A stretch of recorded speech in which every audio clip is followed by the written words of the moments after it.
Krishna studio চ্যানেলে আপনাকে স্বাগতম। নমো ভগবতে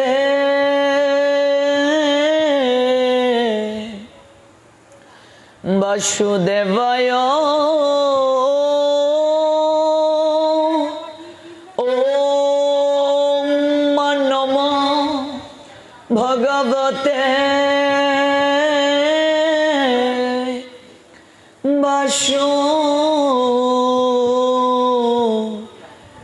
দেবায়।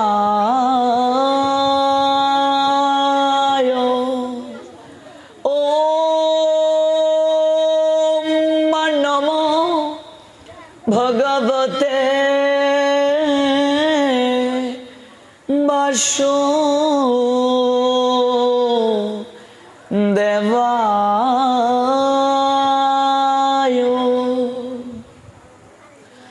সংসার দাবানল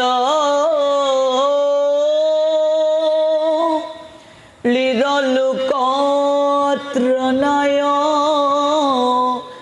কারুণ্য ঘন ঘনত্বম প্রাপ্তস্য কল্যাণ গুণরেণবস্য বন্দে গুরুশ্রী চরণার বিন্দম। নমো বিষ্ণুপদায় রাধপ্রেষিতায় ভূতলে শ্রীমতে ভক্তি প্রপন্ন জ্যোতি স্বামীতি নমিনে। নমো আচার্য পদায় দৈন্যভূষণ মুকুটমনে গুরু করুণামৃতয়ে ক্ষমাদরিজ শিরোমণে।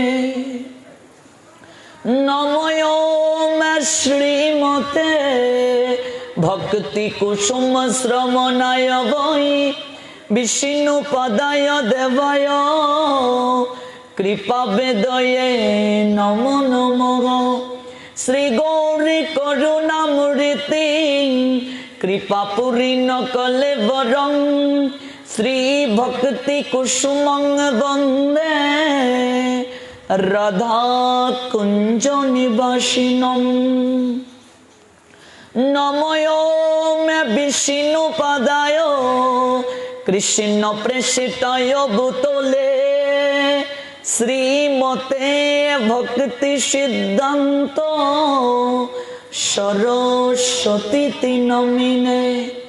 নমো গৌর কিশোরায় সাক্ষাৎ বৈরাগ্যমূর্তয়ে বিপ্রলম্বর সম্বুদে পদম্বুজায়তে নমঃ। নমো ভক্তি বিনোদায় সচ্চিদানন্দ নমিনে গৌর শক্তি স্বরূপায় রূপানুগবরায়তে শ্রী গৌরবির্ভব ভূমেস্তং নির্দেষ্ট সজ্জন প্রিয় বৈষ্ণব সার্বভৌম জগন্নাথায়তে নমঃ। বন্দে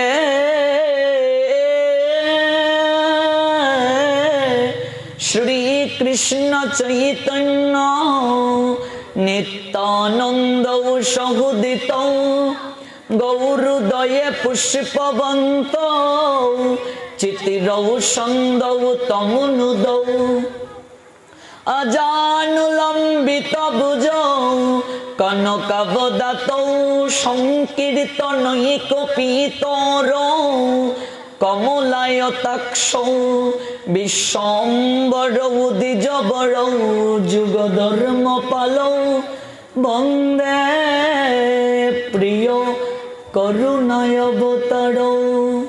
মহাপ্রসাদে জননী সর্বসৌভাগ্যবর্ধিনী আদিবেদি হরা নিত্যং তুলসী ত্বং নমস্তুতে। কৃষ্ণায় বাসুদেবায় হরহে পরমাত্মনে প্রণত ক্লেশনাশায় শ্রী গোবিন্দায় নমো নমঃ রাধাং রাসেশ্বরীং রম্মাং গোবিন্দ মোহিনীং পরং বৃষভানুসুতাং দেবী তং নমামি হরিপ্রিয়ে জয় জয় রাধে জি গো জয় রাধে শ্যাম জয় রাধে শ্রী রাধে বৃন্দাবন দম শ্রী রূপী শ্রী সনাতন ভট্ট রঘুনাথ শ্রীজীবী গোপাল ভট্ট দাস রঘুনাথ আমি এই ছয় গোসাই করি চরণ বন্দন যাহা হতে বিঘ্ন নাশ অবিষিত পুরন ইচ্ছায় গোসাই করি চরণ বন্ধ যাইতে বিঘ্ন নাশ অবিষ্ট পুরন এই ছয় গোসাই করি চরণ বন্দন যাহা গতে বিঘ্ন নাশ অবিষিত পুরন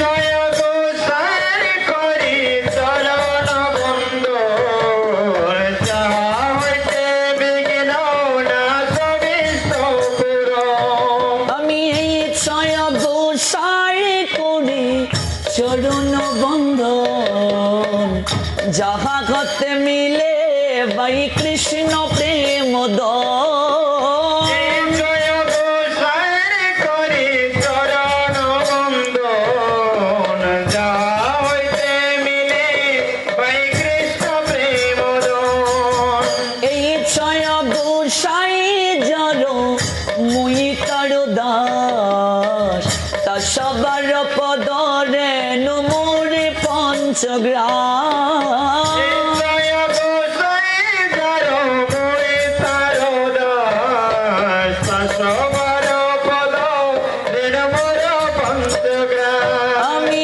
তাদের চরণ সেবি ভক্ত শোনে বাস জনমে জনমে মোর এই অবিলাস তাদের চরণ সেবি ভক্ত শোনে বাস জনমে জনমে ওরা এই অবিলাস এই ছয় গোসাই প্রভু মুরে কর দয়া চরণে শরণ নিলাম দাও পদ ছায়া জয় গোসাই প্রভু মোরে করো দয়া চরণ শরণ নিলাম দাও পদ ছায়া এই ছয় গোসাই জবে ব্রজে কইলা বাস রাধা কৃষ্ণ নিত্য লীলা করিলা প্রকাশ জয় গোসাই যাবে ব্রজে কৈলাস রাধা কৃষ্ণের নিত্য লীলা করিলা প্রকাশ নইলে কে ভজনী নইলে কে ভজনী তো বৃন্দাবনের যুগল ভজন কে ভজনী তো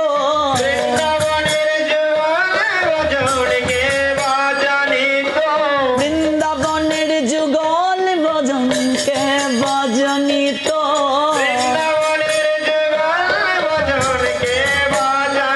আমার ছয় গোসাই না জানালে কে ভজনী তো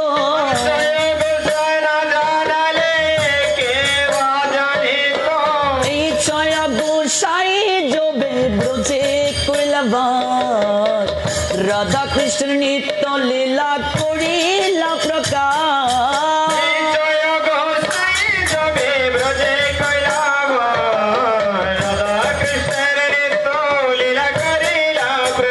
ও মন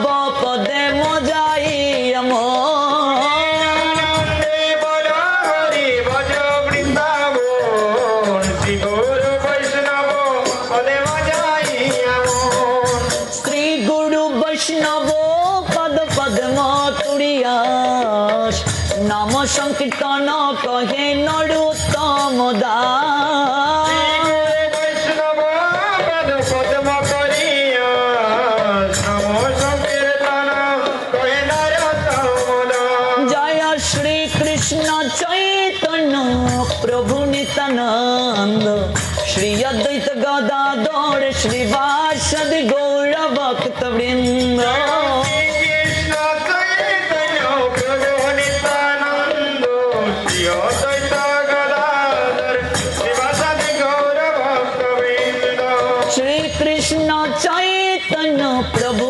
নিত্যানন্দ শ্রী অদ্বৈত গদাধর শ্রীবাসদি গৌর ভক্ত বৃন্দ কৃষ্ণ চৈতন্য প্রভু নিত্যানন্দ শ্রী অদ্বৈত গদাধর শ্রীবাসাদি গৌর ভক্তবৃন্দ জয় শ্রী কৃষ্ণ চৈতন্য প্রভু নিত্যানন্দ শ্রী অদ্বৈত গদাধর শ্রীবাসাদি গৌর ভক্ত বৃন্দ কৃষ্ণ চৈতন্য প্রভু নিত্যানন্দ শ্রী অদ্বৈত গদাধর শ্রীবাসাদি গৌর ভক্তবৃন্দ হরে কৃষ্ণ কৃষ্ণ কৃষ্ণ হরে হরে হরে রাম রাম রাম হরে হরে হরে কৃষ্ণ কৃষ্ণ কৃষ্ণ হরে হরে হরে রাম রাম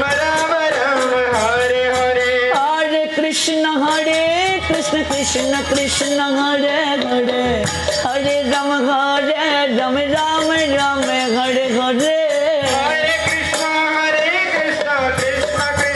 হরে হরে হরে রাম রাম রাম হরে হরে হরে কৃষ্ণ কৃষ্ণ কৃষ্ণ হরে হরে হরে রাম রাম রাম হরে হরে হরে কৃষ্ণ কৃষ্ণ কৃষ্ণ হরে হরে হরে রাম রাম রাম হরে হরে হরে কৃষ্ণ কৃষ্ণ কৃষ্ণ হরে হরে হরে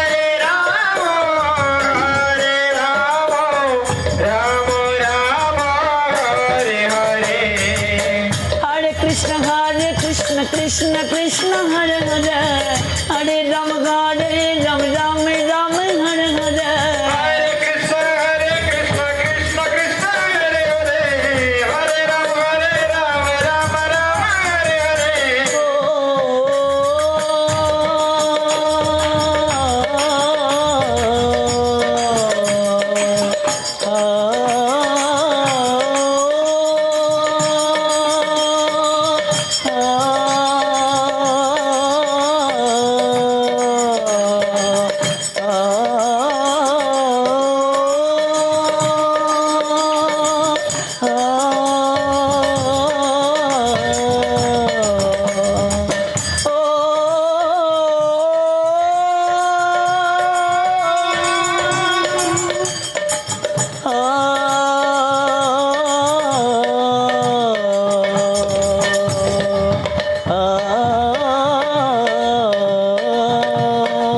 কৃষ্ণ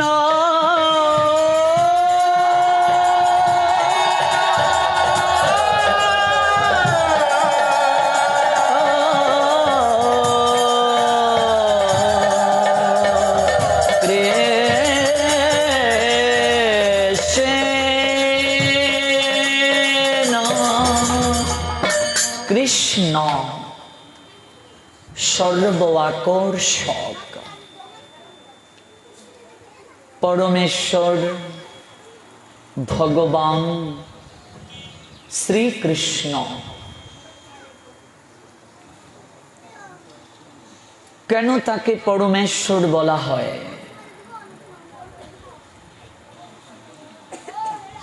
শ্রীকৃষ্ণ, কৃষ্ণ শব্দটির অর্থ কি? অভিনব ব্যাখ্যা প্রদান করেছেন শাস্ত্রকারগণ। আমরা সপ্তাহব্যাপী অপ্রাকৃত কথামৃতে অবগাহিত হওয়ার সৌভাগ্য লাভ করেছি। ধারাবাহিকভাবে অবশ্যই শ্রবণ করব কৃষ্ণকে কেন পরমেশ্বর বলা হয়, কৃষ্ণ শব্দের অর্থ কি, পরমেশ্বর ভগবান শ্রীকৃষ্ণের 5247তম আবির্ভাব তিথি উপলক্ষে বাংলাদেশের ঢাকা বিভাগের শরীয়তপুর জেলার এই নড়িয়া উপজেলাস্থিত ঘোষপাড়া পরলোকগত শ্রী গোবিন্দচন্দ্র মহাত্মনের বাসভবনে তথা শ্রী শ্রী রাধা কৃষ্ণ মন্দির প্রাঙ্গণে আমরা সবাই উপবেশিত হয়েছি সর্বসাক্ষী, সর্ববিরাজমান, সর্বক্ষমতার অধিকারী পরমেশ্বর ভগবান শ্রীকৃষ্ণের অপ্রাকৃত তত্ত্ব কথা, অপ্রাকৃত লীলা কথায় অভিষিক্ত হওয়ার জন্য। আমার উপর ভক্ত আদেশ করা হয়েছে কৃষ্ণ কথামৃতে সবাইকে স্নাত করার জন্য। আমি সেদিক থেকে অজ্ঞ অধম অবাজন।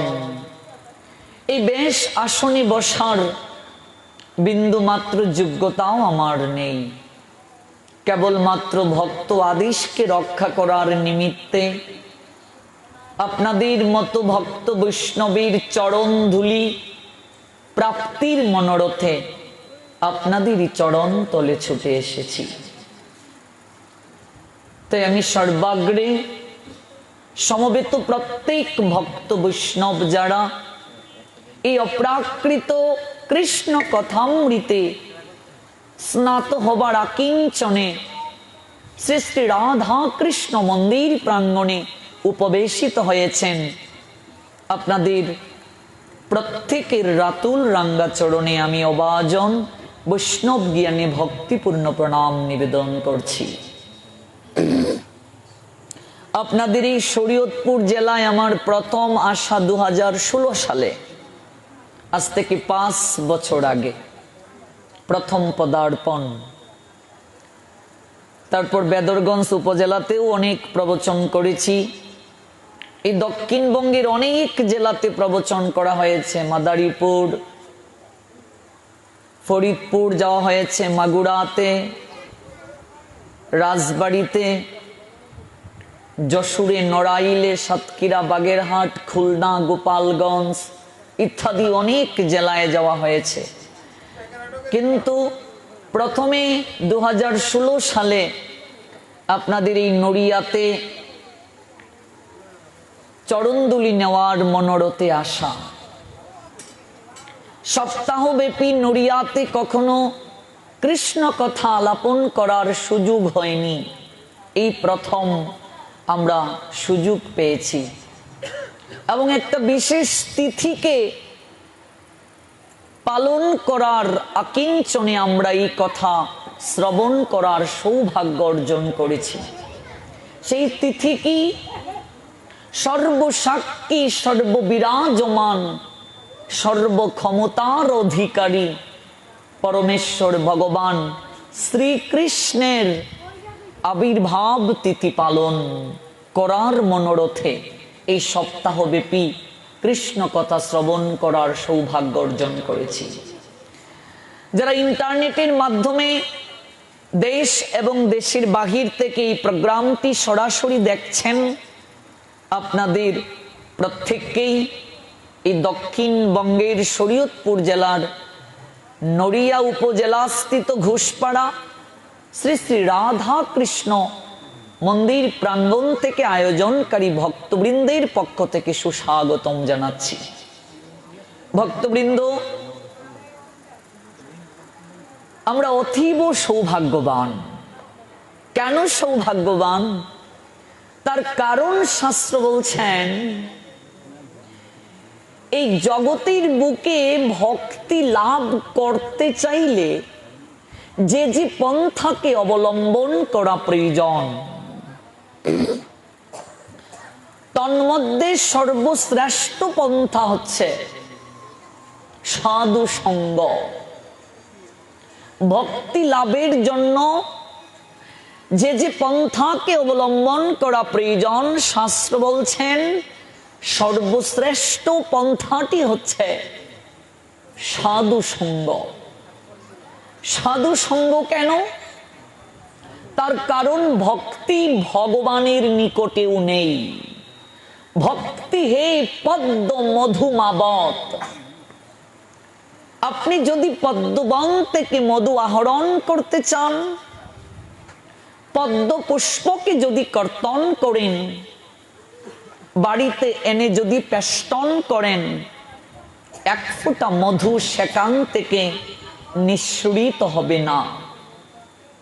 পদ্মের যদি ভাষা থাকতো, পদ্ম যদি কথা বলতে পারতো, সে হয়তো বলতো,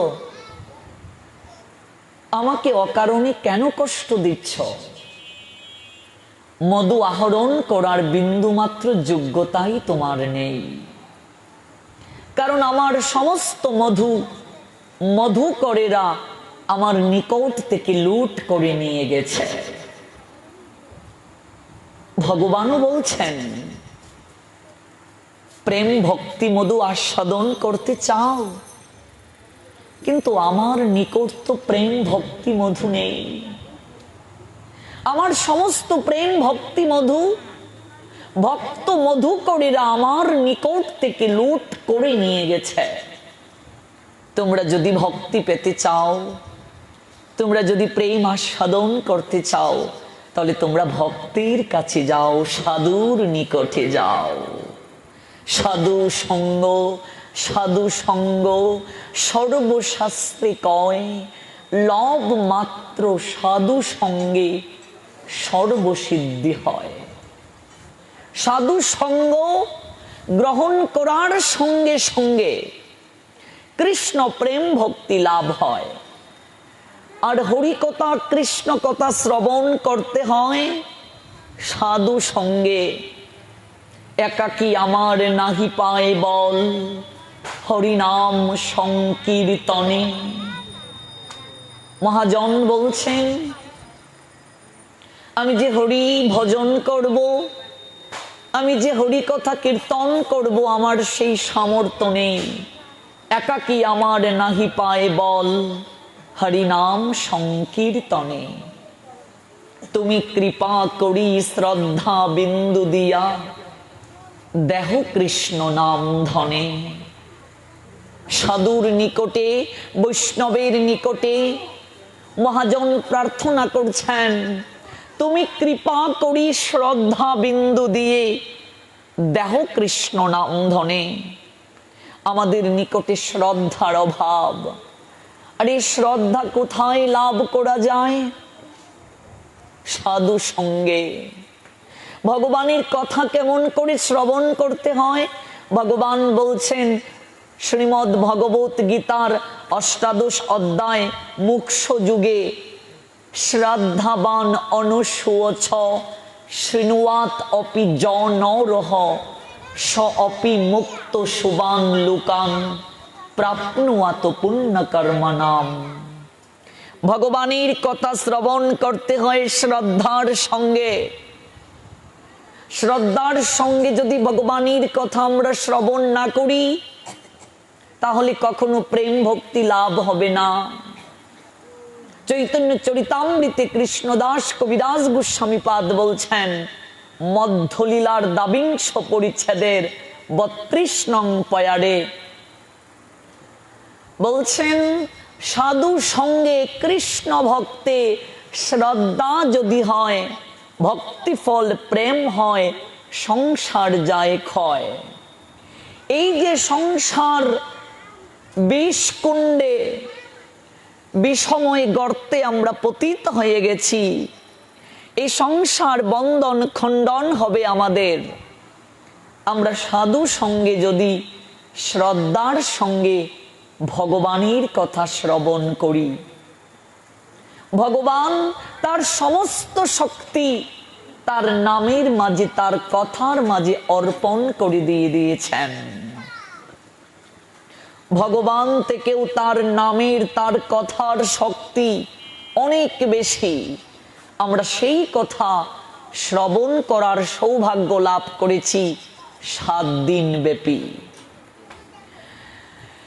কলিযুগে ভক্তির যে 64টি অঙ্গ রয়েছে, তন্মধ্যে সর্বশ্রেষ্ঠ অঙ্গ হচ্ছে শ্রবণাত্ম ভক্তি। ভাগবত জানিয়ে দিলেন কেবলমাত্র ভগবানের কথা শ্রবণ করার মাধ্যমে জীব তার সমস্ত দুঃখ থেকে নিবৃত্ত হতে পারে, কেবল কথা শ্রবণের মাধ্যমে। কিন্তু সেই কথাটা কেমন করে শ্রবণ করতে হবে? শ্রদ্ধার সঙ্গে। 3টি প্রক্রিয়ায় কথা শ্রবণের বিধি দিয়েছেন ভাগবতাচার্যগণ, উত্তম বিধি। এই যে 7 দিন শ্রবণ করছি আমরা, কেউ যদি 7 দিন ব্যাপী আহার শুদ্ধ রেখে, অর্থাৎ সাত্ত্বিক আহার গ্রহণ করে, শারীরিক সংযম থেকে, কোনো ধরনের নেশা জাতীয় দ্রব্য সেবন না করে ভগবানের কথা শ্রবণ করে কায় মনোবাক্যে, ভাগবত মহিমায় বলা হয়েছে এটাকে উত্তম শ্রবণ। অর্থাৎ এই 7 দিন কোনো প্রকার রাজসিক তামসিক খাবার গ্রহণ করা যাবে না। উত্তম ভাবে যদি শ্রবণ করতে চাই, আমরা যদি শ্রবণের সম্পূর্ণ কৃপা পেতে চাই, যে রাজসিক তামসিক খাবার রয়েছে এগুলো গ্রহণ করা যাবে না। শারীরিক সংযম থেকে কোনো ধরনের নেশা জাতীয় দ্রব্যাদি, চা পান বিড়ি সিগারেট ইত্যাদি গ্রহণ না করে কায় মনোবাক্যে শ্রদ্ধার সঙ্গে যদি কেউ ভগবানের কথা শ্রবণ করে, তাহলে সে 7 দিন ব্যাপী এই অপ্রাকৃত কৃষ্ণ কথা শ্রবণের সর্বোত্তম কৃপা লাভ করবে। জয় জয় নিতাই গৌর সীতানাথ প্রেমানন্দে। হরি হরি বল, জয় জয় শ্রী রাধে শ্যাম। এটা হচ্ছে উত্তম শ্রবণ। আমরা যদি শ্রবণের সর্বোত্তম কৃপা লাভ করতে চাই, শ্রদ্ধার সঙ্গে ভগবানের কথা শ্রবণ করতে হবে। যখন ভগবানের কথা শুরু হয়ে যাবে, আর কোনো কথা বলা যাবে না, কেবল কায় মনোবাক্যে ভগবানের কথা শ্রবণ করতে হবে। কারণ ভগবানের কথা আর ভগবান, তার মাঝে কোনো পার্থক্য নেই। কেউ যদি ভগবানের কথার আসরে এসে অন্য কথা বলে এবং সেই কথার কারণে যদি কারো শ্রবণে ব্যাঘাত হয়, তাহলে সম্পূর্ণ পাপ তাকে বহন করতে হবে। কৃষ্ণ কথা অগ্নিস্বরূপ। আপনি আগুনে জেনে হাত দিন, না জেনে হাত দিন, আগুনের ধর্ম কি? পুরানো, আগুন পুড়িয়ে দেবে। কেউ যদি না জেনেও আগুনে হাত দেয়, আগুন তাকে কখনো ক্ষমা করবে না, তাকেও পুড়িয়ে দেবে।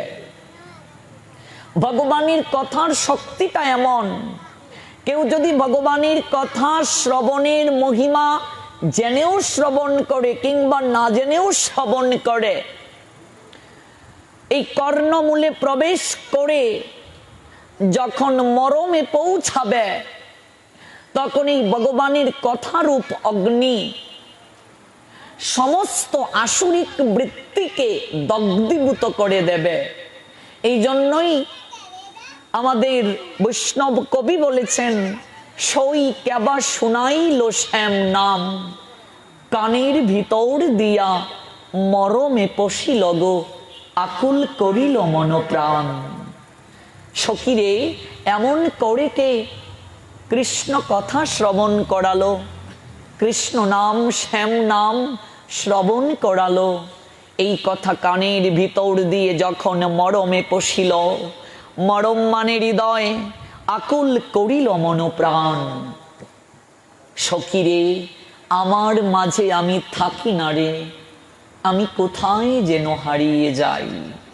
এই যে দেখুন শ্রবণ, উত্তম ভাবে যদি কেউ শ্রবণ করে, ওই কর্ণমূল দিয়ে সেই কথা হৃদয়ে যাবে। এই হৃদয়ে আমরা লক্ষ জন্মের ময়লা নিয়ে এসেছি। কলিযুগ পাবন অবতারী পরমেশ্বর ভগবান শ্রীকৃষ্ণ বলছেন, এই হৃদয় দর্পণ সদৃশ। দর্পণ মানে আয়না। আয়নায় যদি ময়লা জমে, তাহলে সেই ময়লাকে পরিষ্কার করা যায় নেকড়ে দ্বারা, কাপড় দ্বারা। কিন্তু হৃদয়ে মাঝে লক্ষ জন্মের ময়লা আমরা নিয়ে এসেছি। এই ময়লা কিভাবে পরিষ্কার করব? গৌর হরি বলছেন, নাম নাম অকারী বহুদা নিজ সর্বশক্তি। আমার সমস্ত শক্তি আমার নামের মাঝে অর্পণ করে দিয়েছি। এই নাম যারা জপ করবে, এই ভগবানের কথা যারা শ্রবণ করবে, এই ভগবানের কথা দ্বারা, ভগবানের নাম শ্রবণ দ্বারা, কীর্তন দ্বারা চিত্তের সমস্ত ময়লা পরিষ্কার হয়ে যাবে। শুধু যে চিত্তরূপ দর্পণ মার্জন হবে তা নয়। গৌর হরি বললেন, ভব মহাদাবাগ্নি নির্বাপনম। এই ভব সংসারে আগুন জ্বলছে মা, সংসার বিষয়ানলে দিবানিশি হিয়া জ্বলে। দিবানিশি আগুন জ্বলছে, কর্ম ফলের আগুন। জগতে কেউ সুখী না। তিনটা দুঃখ তাদেরকে পেতে হচ্ছে, আধ্যাত্মিক, আদি ভৌতিক, আদি দৈবিক। এই তিনটা দুঃখের অনলে সবাই আমরা পড়ছি। এই অগ্নি নির্বাপন হয়ে যাবে যদি কেউ ভগবানের কথা কায় মনোবাক্যে শ্রবণ করে, ভগবানের নাম যদি করে। ভব মহাদাবাগ্নি নির্বাপনম, ভবের আগুন নিভে যাবে যদি এই কথা শ্রবণ করে কেউ। আর কি হবে? কৃষ্ণে উপজীবে প্রীতি, ভগবানের প্রতি প্রীতি জন্মাবে। প্রীতি ভালোবাসা, প্রীতি মানে ভালোবাসা, ভালোবাসা জাগবে, ভগবানের প্রতি ভক্তি জাগবে, প্রীতি জাগবে। আর প্রীতিতেই ভগবানকে খুব সহজে বন্ধন করা যায়। আর কিছু দ্বারা ভগবানকে সহজে বন্ধন করা যায় না। কেবল প্রীতি ভক্তি দ্বারা, প্রীতি মিশ্রিত ভক্তি দ্বারা ভগবানকে খুব সহজে বন্ধন করা যায়, আর কিছু দ্বারা সম্ভব নয়। সেই কথা কিভাবে শুনতে হবে? শ্রদ্ধার সঙ্গে। কবিরাজ গোস্বামী পাদ বললেন, শ্রদ্ধার সঙ্গে, সাধু সঙ্গে, কৃষ্ণ ভক্তে এই কথা শ্রবণ করতে হবে। শ্রবণ করলেই সংসার কয় হবে। আমরা বারংবার জন্ম মৃত্যুর চক্রাকারে ঘুরছি। এই যে মনুষ্য জীবন লাভ করেছি, এটা আমরা একদিনে লাভ করি নাই। বিষ্ণু পুরাণ বলছেন, এই মনুষ্য জীবন লাভ করার পূর্বে আমাদের 9 লক্ষ বার জলজ প্রাণী হয়ে জন্ম নিতে হয়েছিল, 10 লক্ষ বার পাখি হয়ে জন্ম নিতে হয়েছিল, 11 লক্ষ বার কৃমিকীট হয়ে জন্ম নিতে হয়েছিল, 20 লক্ষ বার বৃক্ষলতা গুল্ম হয়ে জন্ম নিতে হয়েছিল, 30 লক্ষ পশু হয়ে জন্ম নিতে হয়েছিল। তৎপর ভগবান কৃপা করে এই ভজন উপযোগী মনুষ্য দেহতা দিয়ে আমাদেরকে পাঠালেন। কেন পাঠালেন?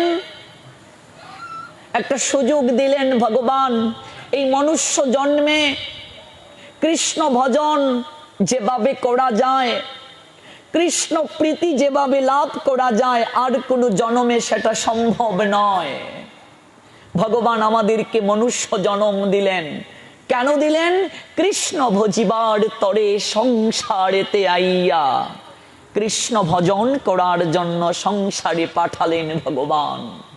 কথা দিয়ে এসেছিলাম তার নিকটে, মাতৃগর্ভে সপ্তম মাসেতে, সপ্তম মাসেতে জীব নানা ক্লেশে রয়, তাহা দেখি পরমাত্মা গুরু দয়াময় চৈতন্য করিতে জীবিকে সাক্ষাৎ দিল, মহামন্ত্র দিয়া জীবিকে চেতন করিল, চৈতন্য পাইয়া জীব চক্ষু মেলে চায়, পরমাত্মা গুরুদেবের সে দেখিবারে পায়। সপ্তম মাসেতে জীব মাতৃগর্ভে তমসায়াচ্ছন্ন প্রকোষ্ঠে যখন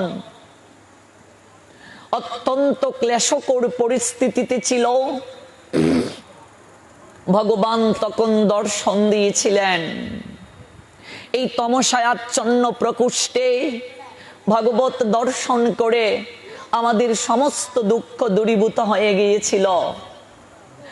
মহামন্ত্র দিয়ে যখন চেতনার বীজ বপন করে অঙ্কুরিত পল্লবিত পুষ্পিত করলেন ভগবান, তখন এই লোচন উন্মিলিত করে ভগবত দর্শন করে কাতর কণ্ঠে সেদিন ভগবানের নিকটে আমরা বলেছিলাম, বহু জন্ম পরিভ্রমণ করেছি প্রভু, কোথাও তোমার দর্শন পাইনি। আজ কৃপা করে তুমি যখন দর্শন দিয়েছ, আমি আর কোথাও যেতে চাই না। আমি এই জায়গায় থেকে তব রূপকে দর্শন করতে চাই। ভগবান বলেছিলেন,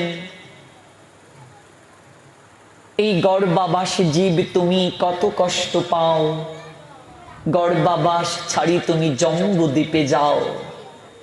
তুমি এই অন্ধকার প্রকোষ্ঠে কত কষ্ট পাচ্ছ, এই জায়গা থেকে তুমি জম্বুদ্বীপে যাও। এই জগতে আসার কথা বলছেন, কিন্তু জম্বুদ্বীপের সবাই যে মায়াবাদী হয় প্রভু, আর মায়ার কথনে আমরা সবকিছু ভুলে যাব। তুমি যে অনাদির আদি শ্রী গোবিন্দ, তুমি যে সর্বকারণের পরম কারণ, তোমাকে ভজন করাই যে মনুষ্য জীবনের প্রকৃত উদ্দেশ্য। আমরা তো ওই মায়াবাদী লোকের সঙ্গে মিশে মায়ার কথনে আমরা সমস্ত কিছু ভুলে যাব। কারণ মায়াবাদীর সঙ্গ করলে ভক্তি হয় নাশ, বিষয়ীর সঙ্গ করলে বিষয়ীর অন্ন খেলে মলিন হয় মন, আর মলিন মনে কবু নাহি হয় শ্রীকৃষ্ণের শরণ। মায়াবাদী যারা, বিষয়ী যারা, তাদের সঙ্গে আমরা যদি বসি দেখবেন বিষয়ের কথা শুধু বলবে, আর বিষয়ের কথা শ্রবণে মননে স্মরণে আস্বাদনে ভক্তি নষ্ট হয়ে যায়। প্রভু আমি এই জায়গা থেকে কোথাও যাব না। ভগবান বলেছিলেন, তুমি না গেলে তোমার কারণে তোমার মায়ের মৃত্যু হবে, তোমাকে পুত নামক নরকে যেতে হবে। তো প্রভু আমি যে জম্বুদ্বীপে যাব, তোমাকে পাবো কোথায়? ভগবান তখন বলেছিলেন, সাধুর ভেসেতে আমি ঘুরিব সেথায়, তাহারও নিকটে যাইও পাইবে আমায়। এই জগতে আমি সাধু বেশ ধারণ করে, এই জগতে আমি বৈষ্ণবের আবেশে ঘুরে বেড়াবো। মুহন্তের স্বভাব হয় তাড়িতে পামর, নিষ্কার্য নাই তবু যায় পরের ঘর। ওই সাধু সঙ্গে যখন তুমি যাবে, ভক্ত সঙ্গে যখন তুমি যাবে, সেই জায়গায় গেলেই তুমি আমায় খুঁজে পাবে। তাই তো ভগবান দেবর্ষি নারদকে বলেছিলেন, নয়ম তিষ্ঠামি বৈকুণ্ঠে যোগীনাম হৃদয়ে নচ মদ্ভক্ত যত্র গায়ন্তি তত্র তিষ্ঠামি। হে নারদ, হে নারদ, আমি বৈকুণ্ঠে থাকি না যদি আমার বৈকুণ্ঠে ভক্ত না থাকে। আমি যোগীদের হৃদয়েও থাকি না। আমি সেই জায়গায় থাকি যে জায়গায় আমার ভক্তগণ মিলিত হয়ে আমার গুণকীর্তন করেন। আর আমি শুধু একা থাকি না, প্রেমের লাদিনী শক্তি শ্রীমতী রাধা রানীকে নিয়ে আমি সেই জায়গায় অবস্থান করি।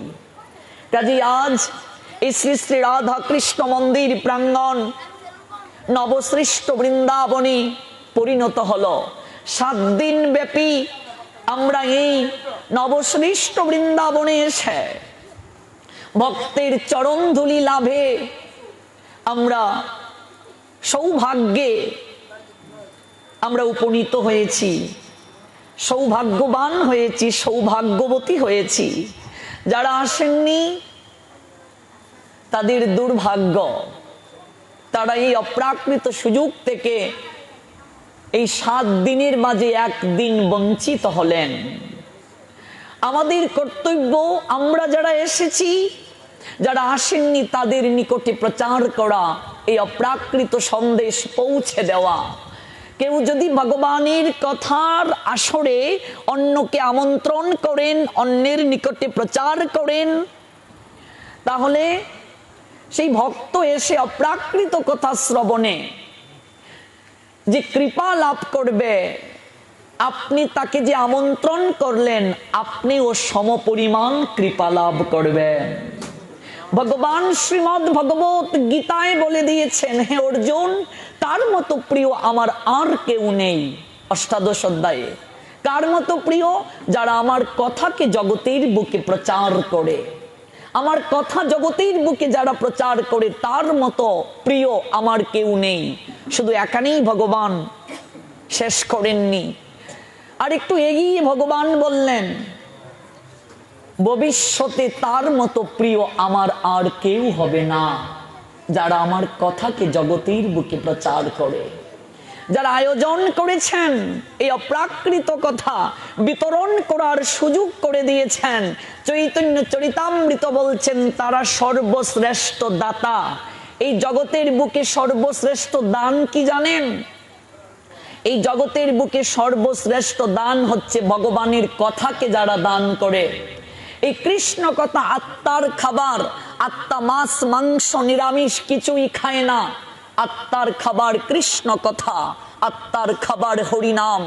একদিন দেহকে খাবার না দিলে দেহটা ক্লান্ত হয়ে যায়, আমরা শক্তি পাই না শরীরে। কিন্তু দেহের ভেতর আরেকটা দেহ আছে যাকে চিন্ময় দেহ বলা হয়। এই চিন্ময় দেহের খাবার হরি কথা, কৃষ্ণ কথা। চিন্ময় দেহের খাবার, আমরা চিন্ময় দেহের খাবার গ্রহণ করার সৌভাগ্য পেয়েছি 7 দিন। এই 7 দিন ব্যাপী যারা নিয়মিত শ্রবণ করবেন, আমি বিশ্বাস করি অনেক কিছু আপনি জানতে পারবেন, আপনার জীবন পরিবর্তন হয়ে যেতে পারে। কাজেই এই 7টা দিন ভগবানকে দিয়ে দিন। সংসারের সমস্ত কার্যকে একটু গৌণ রেখে ভোর 4:30টায় প্রত্যেক দিন মঙ্গল আরতি হচ্ছে, আমরা করছি, কিন্তু আশেপাশের একজন ভক্তকেও মন্দিরে আসতে দেখলাম না। দুর্ভাগ্য আমাদের। প্রত্যেক দিন মঙ্গল আরতিতে অংশগ্রহণ করুন। আমরা যতদিন আছি একটু সন্ধ্যা আরতিতে অংশগ্রহণ করুন। এই 7টা দিন ভগবানকে দিয়ে দিন, দেখবেন ভগবান আপনাকে সংসারে আনন্দে রাখবেন। আপনার সংসারের সমস্ত দুঃখ, আপনার সংসারের সমস্ত কষ্ট, আপনার সংসারের সমস্ত ক্লেশ কালিমা ভগবান নিজ থেকেই দূর করে দেবেন। মঙ্গল আরতি, এটার যে কত গুরুত্ব। আপনার জীবন মঙ্গলময় হয়ে যাবে মঙ্গল আরতিতে অংশগ্রহণ করলে। আপনার জীবন মঙ্গলময় হয়ে যাবে। আজ ভোর 4:30 ঘটিকায় মঙ্গল আরতি অনুষ্ঠিত হবে। আমরা প্রত্যেক দিন করছি, আপনারা এসে অংশগ্রহণ করুন। দেখবেন জীবন পরিবর্তন হয়ে যাবে, জীবন মহিমান্বিত হয়ে যাবে। সন্ধ্যা আরতিতে এসে অংশগ্রহণ করুন। এই 7 দিন অপ্রাকৃত কথা কায় মনোবাক্যে শ্রবণ করুন। কারণ জগতের বুকে সর্বশ্রেষ্ঠ দাতা যারা ভগবানের কথা দান করে, এই আয়োজনকারী ভক্ত। সর্বশ্রেষ্ঠ গ্রহিতা কারা? যারা ভগবানের কথাকে গ্রহণ করে। আপনারা সর্বশ্রেষ্ঠ গ্রহিতা, ভগবানের কথা গ্রহণ করছেন, আত্মার খাবারের সংস্থান করে দিচ্ছেন। আমরা কেবল এই দেহটাকে পরিষ্কার পরিচ্ছন্ন করছি, এই দেহটার যত্ন নিচ্ছি, দেহটাকে খাঁচা বলছেন। আর পাখি হচ্ছে আত্মা। পাখি যদি আপনি বাজার থেকে কিনে আনেন তাহলেই খাঁচার প্রয়োজন, পাখি না থাকলে খাঁচার প্রয়োজন নেই। পাখিটির জন্যই খাঁচা, খাঁচার জন্য পাখি নয়। পাখি যতদিন থাকবে খাঁচার মূল্য আছে, পাখি চলে গেলে খাঁচার মূল্য নেই। এই দেহের ভেতর আত্মা যতদিন থাকবে দেহটার মূল্য আছে, কিন্তু আত্মা চলে গেলে দেহের কোনো মূল্য নেই, কোনো মূল্য নেই। আত্মার খাদ্য হরিনাম কৃষ্ণ কথা, কাজেই আত্মার খাদ্যের সংস্থান করতে হবে আমাদেরকে। সর্বশ্রেষ্ঠ দান ভগবানের কথা দান। তারপর শাস্ত্র বলছেন গাবি দান সর্বশ্রেষ্ঠ দান। কেউ যদি গাবি দান করে কাউকে, তবে সেই জায়গায় গাবি দান করতে হবে যে জায়গায় গোমাতা কিংবা গাভীর সেবা করা হয়। সেই মন্দিরে গাভী দান করা অতিশয় পুণ্য তথা স্বীকৃতির কাজ। যে মন্দিরে গোমাতার সেবা করা হয়, সর্বশ্রেষ্ঠ ভগবানের কথা দানের পরই গাভী দান সর্বশ্রেষ্ঠ দান, আমাদের ভাগবতী ও শাস্ত্র বলছেন। তো আমরা সর্বশ্রেষ্ঠ দান আয়োজনকারী ভক্তদের নিকট থেকে পাচ্ছি, গ্রহণ করার সুযোগ পাচ্ছি। এই সৌভাগ্যটা আমরা অর্জন করেছি, আমরা যেন এই সৌভাগ্য থেকে সরে না যাই। মনে রাখবেন, ভগবানের কথা যেখানে কীর্তন হয়, ভগবানের কথা যেখানে কীর্তন হয়, সেই জায়গায় সমস্ত তীর্থ আদি বিরাজ করে, সমস্ত তীর্থ বিরাজ করে ভগবানের কথা যেখানে কীর্তিত হয়। শুধু একথাই শাস্ত্র বলে শেষ করেননি, ভগবানের কথা যারা আয়োজন করে এবং জগতের বুকে যারা দান করে, সেই আয়োজনকারী ভক্তবৃন্দের পূর্বপুরুষ যারা যারা দেহ ত্যাগ করে চলে গিয়েছেন, সেই সকল পূর্বপুরুষেরা ভগবানের কথা শ্রবণে তৃপ্ত হয়ে ওই পরলোকগত ধাম থেকে, ওই প্রেতস্য ধাম থেকে, প্রেতস্য মানে পরলোকগত, প্রেতস্য সংস্কৃত শব্দ, পরলোকগত, সেই পরলোকগত ধাম থেকে ঊর্ধ্ব বাহু তুলে যাদেরকে তারা রেখে গিয়েছেন, সেই সকল প্রজন্মকে তারা আশীর্বাদ বর্ষণ করে। জয় জয় শ্রী রাধে। চৈতন্য ভাগবত বলছেন, যেখানে ভক্ত বৈষ্ণবের মিলন মেলা হয়, সেই ভক্ত বৈষ্ণব দর্শনে, ভগবত কথা শ্রবণে সমস্ত কুল আদি উদ্ধার হয়। চৈতন্য মহাপ্রভু যখন গয়াধামে পিণ্ড দান করতে গিয়েছিলেন, সেই জায়গায় ঈশ্বর পুরীপাতকে মহাপ্রভু দর্শন করলেন গয়াধামে। স্বয়ং ভগবান নিজে আচরণ করে জগৎ জীবকে শিক্ষা দিচ্ছেন। প্রভু বলে, গয়া যাত্রা সফল আমার, যতক্ষণে দেখিলাম চরণ তোমার। মহাপ্রভু ঈশ্বর পুরীপাতকে দর্শন করে বলছেন, আজ আমার গয়াতে আসা সার্থক হলো আপনার চরণ দর্শন করে। তীর্থে পিণ্ড দিলে নিস্তরে পিতৃগণ, যেই যারে পিণ্ড দেয় তরে সেই জন। তীর্থে গিয়ে যদি কেউ পিণ্ড আদি প্রদান করে কুলের উদ্ধারের জন্য, যার উদ্দেশ্যে পিণ্ড দেয়া হয়, সেই ব্যক্তিটি কেবল উদ্ধার পায়। কিন্তু মহাপ্রভু বলছেন, তোমা দেখিলেই মাত্র কোটি পিতৃগণ, অনায়াসে সর্ববন্ধ পায় বিমোচন। অতএব তীর্থ নহে তোমারও সমান, তীর্থেরও পরম তুমি মঙ্গল বিধান। সংসার সমুদ্র হইতে উদ্ধার হমুরে, এই আমি দেহ সমর্পিলাম তোমারে।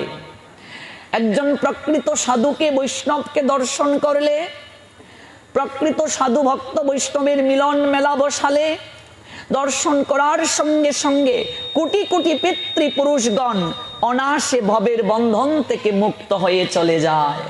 গৌর হরি স্বয়ং বলছেন, এই কলিযুগ পাবন অবতার পরমেশ্বর ভগবান শ্রী গৌর হরি। তাহলে চিন্তা করে দেখুন আয়োজনকারী ভক্তবৃন্দ কতটা সৌভাগ্যবান, অনায়াসে সর্ববন্ধ পায় বিমোচন। আমরা যারা শ্রবণ করছি আমরা কতটা সৌভাগ্যবান, শ্রবণেই মঙ্গল হয়, শ্রবণ করলেই মঙ্গল। এই 7 দিন ব্যাপী কায় মনোবাক্যে আপনারা শ্রবণ করুন, একটু মঙ্গলারতিতে এসে অংশগ্রহণ করুন। আর আগামীকাল এই পরমেশ্বর ভগবান শ্রীকৃষ্ণের আবির্ভাব তিথি উপলক্ষে ব্রাহ্ম মুহূর্ত থেকে রাত 12টা পর্যন্ত অবিরাম নন স্টপ, 1 সেকেন্ডও থামবে না, নন স্টপ হরে কৃষ্ণ মহামন্ত্র জপ চলবে। কৃষ্ণ কথার মাধ্যমে আমরা, কৃষ্ণ নামের মাধ্যমে আমরা ভগবানকে আমন্ত্রণ করব। এই যে প্রত্যেক বছর কৃষ্ণের জন্মাষ্টমী আসে, আবির্ভাব তিথি আসে, মনে রাখবেন প্রত্যেক বছরই ভগবান কৃষ্ণ প্রত্যেকের হৃদয়ে আবির্ভূত হন। যদি আমরা ভক্তি ভরে তাকে আমন্ত্রণ করি আমাদের হৃদয়েও ভগবান আবির্ভূত হবেন। কেউ যদি জপ যজ্ঞে অংশ নিতে চান, হরে কৃষ্ণ মহামন্ত্র জপ যজ্ঞে, তাহলে অবশ্যই আপনারা আগামীকাল আসবেন। ভোর মঙ্গল আরতি হওয়ার পর হরে কৃষ্ণ মহামন্ত্র জপ চলবে, একজনের পর একজন নন স্টপ হরে কৃষ্ণ মহামন্ত্র জপ, 1 সেকেন্ডও থামবে না। অর্থাৎ ভোরবেলা থেকে রাত 12টা পর্যন্ত হরে কৃষ্ণ মহামন্ত্র জপ চলবে। আপনারা যারা জপ যজ্ঞে অংশ নেবেন, হরে কৃষ্ণ মহামন্ত্র জপ যজ্ঞে, অতীব সৌভাগ্যবান আপনারা, অতীব সৌভাগ্যবতী। কাজে আপনারা এই প্রবচনের পরে যোগাযোগ করবেন কারা জপ যজ্ঞে অংশ নেবেন। জপ যজ্ঞে অংশ নেবেন 1 ঘন্টা করেই করুন। এই যে আমরা ভোরবেলা থেকে রাত 12টা পর্যন্ত করব, ভগবান কৃষ্ণের আবির্ভাব হওয়ার পূর্ব পর্যন্ত আপনি 1 ঘন্টা সময় আপনিও যদি অংশগ্রহণ করেন তাতেও আপনি অধিক স্বীকৃতি লাভ করলেন। এই নামের মাধ্যমে ভগবানকে আমন্ত্রণ, কারণ শাস্ত্র বলছেন ভগবান বৈকুণ্ঠেও থাকেন না, যোগীদের হৃদয়েও থাকেন না, ভগবান সেই জায়গায় থাকেন, সেই জায়গায় আবির্ভূত হন যে জায়গায় ভক্ত ভগবানের নাম উচ্চারণ করে, নাম কীর্তন করে। কাজেই জপ যজ্ঞে আপনারা অংশগ্রহণ করুন আগামীকাল। একটা জন্মাষ্টমী যদি কেউ কায় মনোবাক্যে পালন করে তার 1000 একাদশী রাখার ফল হয়। একটা জন্মাষ্টমী যদি কেউ কায় মনোবাক্যে পালন করে 1000 একাদশী রাখার ফল হয়। আপনারা অবাক হবেন, আগামীকাল যে জন্মাষ্টমী, কৃষ্ণের জন্মাষ্টমী, এই জন্মাষ্টমী প্রত্যেক বছর আসে না। এটা ব্যাখ্যা করব আমরা আজকে। আগামীকাল আমরা যে জন্মাষ্টমী পেয়েছি এই জন্মাষ্টমী প্রত্যেক বছর আসে না। আগামীকাল যারা শাস্ত্রের নিয়মে জন্মাষ্টমী পালন করবে তাদের কোটি কুল উদ্ধার হবে। কেন প্রত্যেক বছর আসে না তার একটা কারণ আছে। তার কারণ আগামীকাল 13 ভাদ্র 30 আগস্ট সোমবার পরমেশ্বর ভগবান শ্রীকৃষ্ণের 5247তম আবির্ভাব তিথি।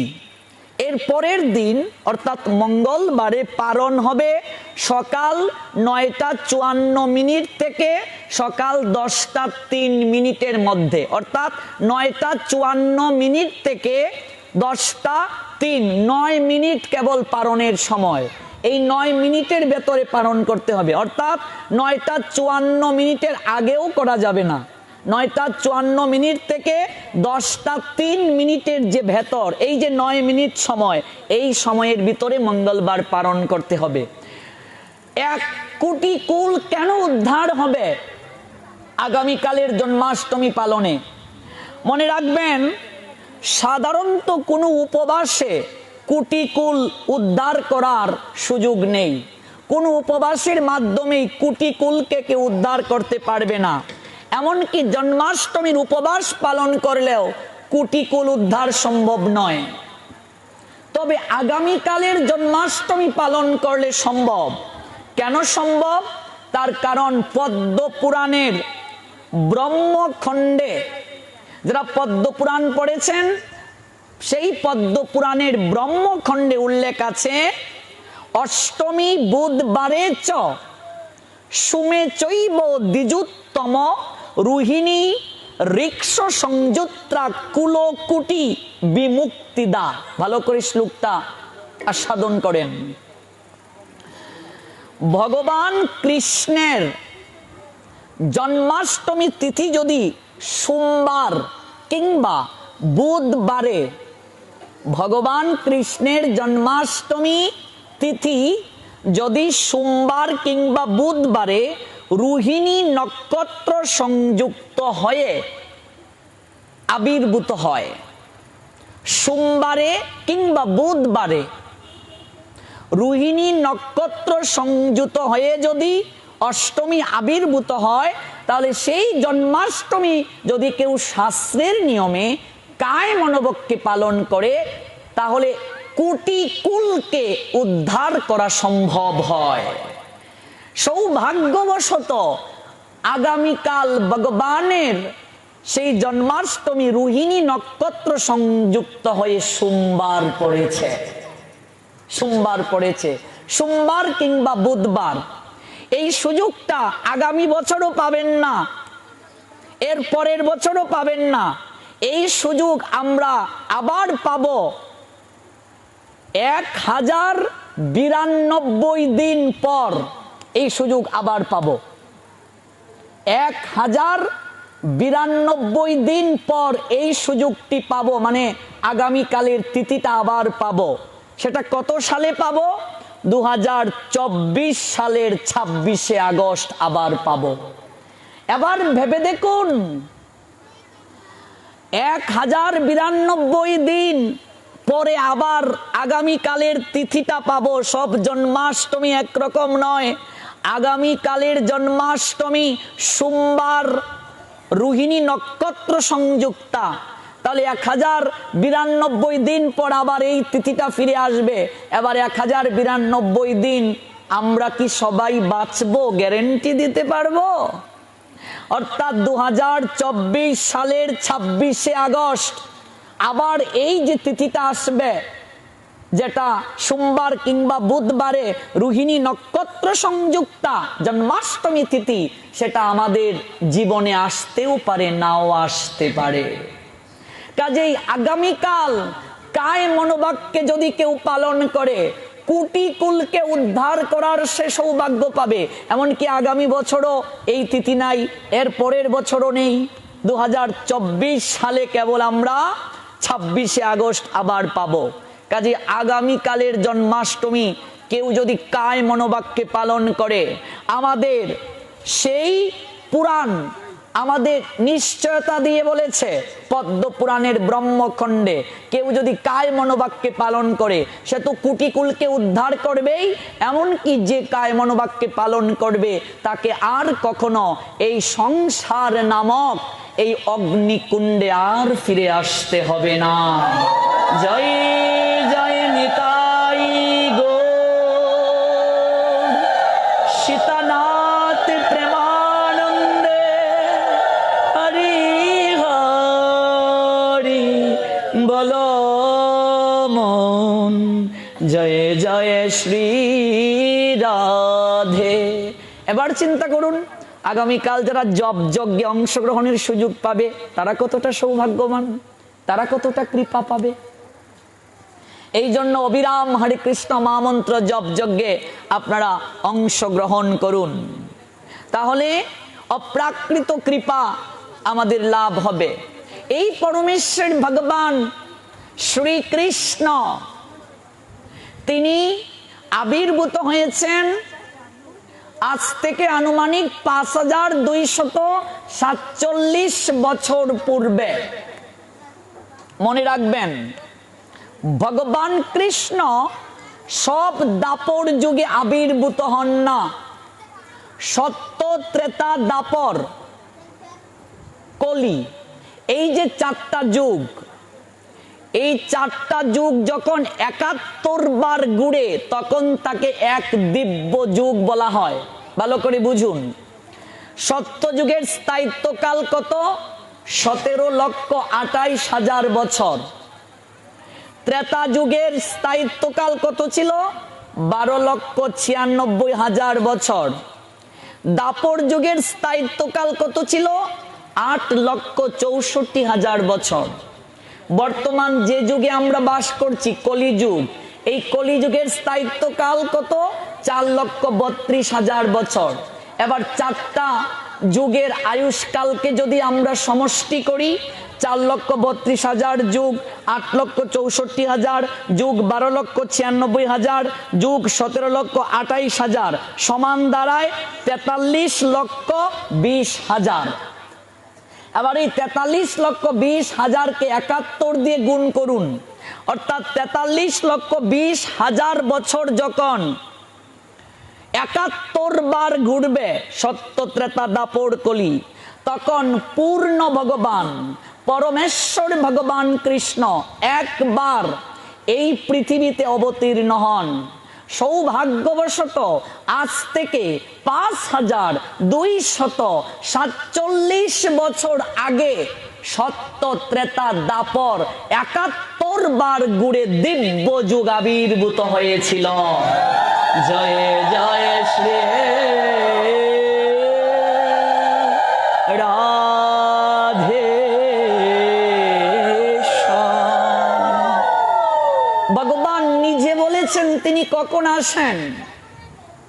যারা শ্রীমদ্ ভগবদ গীতা পড়েছেন 4th অধ্যায় জ্ঞান যুগে, সেই জ্ঞান যুগে ভগবান বলছেন কখন তিনি আসেন। বলছেন ভগবান, যদা যদা ধর্মের গ্লানি হইবে সংসারে, হে ভারত বিশ্ববার লঘু করিবারে। অধর্মের অভ্যুত্থান আর ধর্মগ্লানি হইলে আত্মার সৃজন করি দেখো এ সকলে। সাধুদের পরিত্রাণ অসাধুর বিনাশ, যে করবে অধর্ম তার করি সর্বনাশ। আর ধর্ম স্থিতি অর্থ করিতে সাধন, যুগে যুগে আসি আমি মানসে বচন। অর্থাৎ ইয়াদা ইয়াদাহি ধর্মস্য গ্লানির ভবতি ভারত, অভ্যুত্থানাম অধর্মস্য তদাত্মানাম সৃজাম্যহম।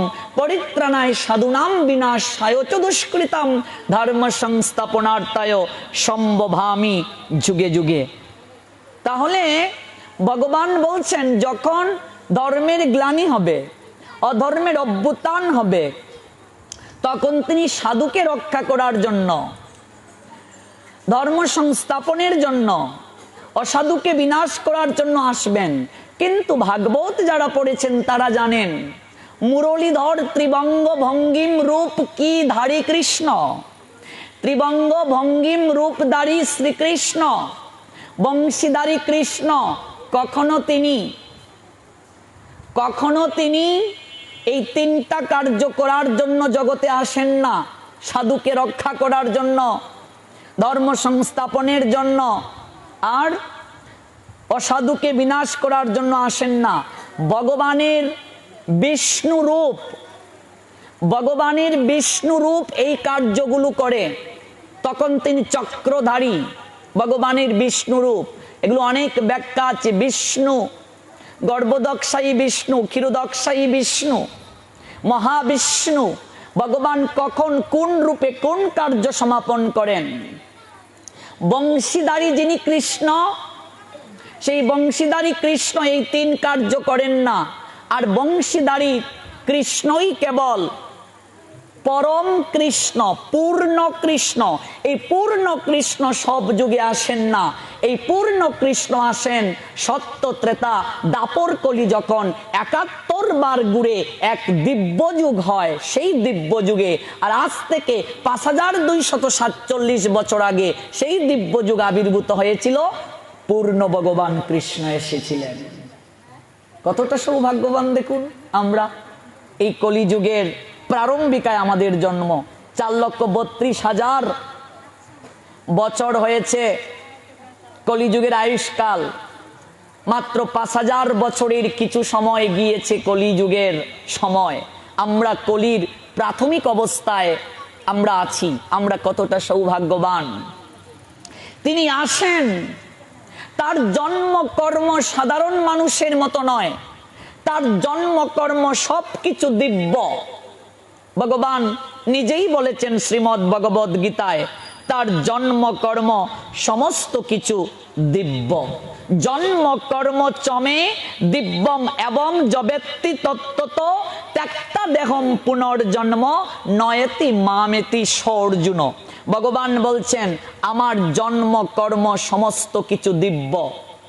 মানুষ আর ভগবান তাদের জন্মের মাঝে তিনটা পার্থক্য রয়েছে, ভালো করে উপলব্ধি করতে হবে। কি কি পার্থক্য মানুষ আর ভগবানের জন্মের মাঝে? স্বামী রাম সুখদাস আচার্য তিনটা পার্থক্যের কথা উল্লেখ করেছেন। প্রথম পার্থক্য জানার পার্থক্য। জানার পার্থক্য কি? মানুষ এবং ভগবান অনেকবার জগতে আসেন, কিন্তু মানুষ সমস্ত পূর্বের কথা ভুলে যায়, ভগবান ভুলেন না। আমরা পূর্ব জন্মে কি করেছিলাম সেটা কি আমাদের কারো মনে আছে? মনে নেই। পূর্ব জন্মের কথা জাতিস্বর যারা, তারা কেবল বলতে পারেন। আর জাতিস্বর কোটিতে একজন পাওয়াও সম্ভব নয়। যারা বহু জন্মের পুণ্য সুকৃতির অধিকারী, গান্ধারী 50 জন্মের কথা বলতে পারতেন, তিনি জাতিস্বর ছিলেন। কিন্তু ভগবান যখন আসেন সমস্ত কিছু তিনি জানেন। আমরা পূর্ব জন্মের কথা কি বলবো? গতকাল এই সময়ে কি করেছিলাম সেটাই ভুলে গেছি। ভগবান সবকিছু জানেন, কারণ ভগবান নিজেই বলেছেন শ্রীমদ্ ভগবদ গীতায় 4th অধ্যায় জ্ঞান যুগে ভগবান বলছেন, হে অর্জুন, তোমার আমার বহুবার জন্ম হয়েছে, তুমি সমস্ত কিছু ভুলে গিয়েছ, কিন্তু আমার সমস্ত কিছু মনে আছে। তো প্রথম আমরা পেলাম জানার পার্থক্য। দ্বিতীয় পার্থক্য জন্মের পার্থক্য। জন্মের পার্থক্য কিভাবে? সাধারণ মানুষ আমরা যারা পৃথিবীতে এসেছি পিতামাতার মিলনের মাধ্যমে কর্মানুযায়ী এসেছি, কিন্তু ভগবান কখনো মিলনের মাধ্যমে আসেননি। ভগবান দেবকীর গর্ভ থেকে প্রসব হন নাই, ভগবান কারাগারে আবির্ভূত হয়েছিলেন। এই হচ্ছে জন্মের পার্থক্য। ভগবান আর আমাদের পার্থক্য জন্মের পার্থক্য। যুগমায়ার দ্বারা আশ্রয় করে ভগবান জগতের বুকে আবির্ভূত হন এবং সমস্ত কার্য সম্পাদন করেন। এই জন্যই দেখবেন ভগবান কংসের কারাগারে আবির্ভূত হয়েছেন আর নন্দালয়ে যুগমায়াকে আবির্ভূত করেছিলেন। সেই যুগমায়াকে যখন বসুদেব এনে কংসের কুলে দিলেন, কংস আছাড় দিল, যুগমায়া উপরে উঠে গেলেন অষ্টভুজা। তিনি ভবিষ্যৎ বাণী দিয়ে গিয়েছিলেন, তোমাকে বধিবে যে গুকুলে বাড়িছে সে।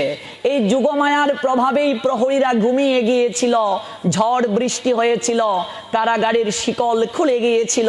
এই যুগমায়াই শ্রীগালের রূপ ধারণ করে যমুনাতে পথ দেখিয়েছিলেন। আমরা এগুলো ধারাবাহিকভাবে লীলা শ্রবণ করব প্রত্যেক দিন।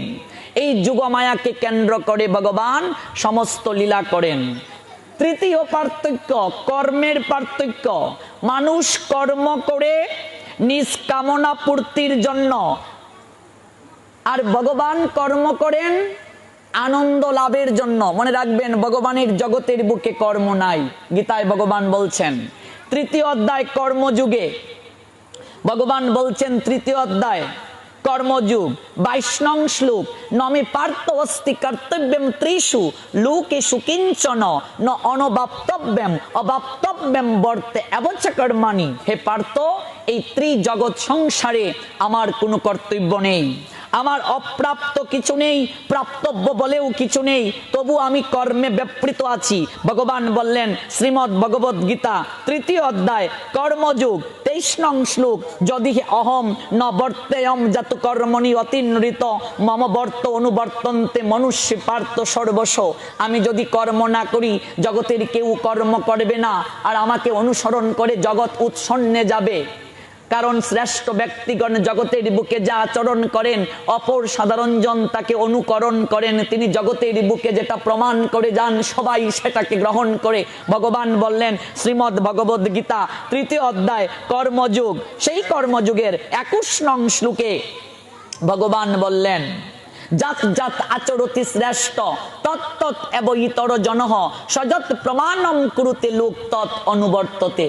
তাই ভগবান নিজে আচরণ করে জগৎকে শিক্ষা দেন, ভগবান কর্ম সম্পাদন করেন, এটাকে লীলা বলে। লীলার মাঝে আনন্দ পান ভগবান। আর আমরা কর্ম কেন করি? আমরা কর্ম করি কিসের দ্বারা? আমরা কর্ম করি কিসের দ্বারা? আমাদের এই যে বন্ধন, এই যে আমাদের ফল ভোগ করার জন্য, বন্ধন থেকে মুক্ত হওয়ার জন্য আমরা কর্ম করি। আর ভগবান কর্ম করেন আনন্দ লাভের জন্য। এই হচ্ছে তিনটা পার্থক্য: জানার পার্থক্য, জন্মের পার্থক্য, কর্মের পার্থক্য। কাজেই ভগবান আর সাধারণ মানুষের জন্ম এক নয়। ভগবান যখন জগতে আসেন, যুগমায়ার দ্বারা তিনি নিজেকে আবৃত রেখে লীলা করেন। সাধারণ মানুষ অনেকেই সেটাকে উপলব্ধি করতে পারে না। ভগবান নিজেই বলেছেন, সাধারণ মানুষ যারা, মূর্খ যারা, তারা আমাকে উপলব্ধি করতে পারে না। আর আমি সবার কাছে প্রকাশিতও হই না। ন অয়ম প্রকাশে সর্বস্ব, ভগবান সবার কাছে প্রকাশিত হন না। যুগমায়া সমাবৃতা, আমি যুগমায়ার দ্বারা নিজেকে আবৃত রাখি। তাহলে ভগবান প্রত্যেকের হৃদয়ে আবির্ভূত হন। যদি সেই হৃদয়ে ভক্তি এবং প্রীতি থাকে, ভক্তি প্রীতি মিশ্রিত হৃদয়ে ভগবান আবির্ভূত হন। আর আমরা নামের মাধ্যমে আগামীকাল আমাদের হৃদয়ে ভগবানকে আবির্ভূত করার জন্য আমরা প্রয়াসী হব। আমরা প্রার্থনা করব ভগবানের কাছে।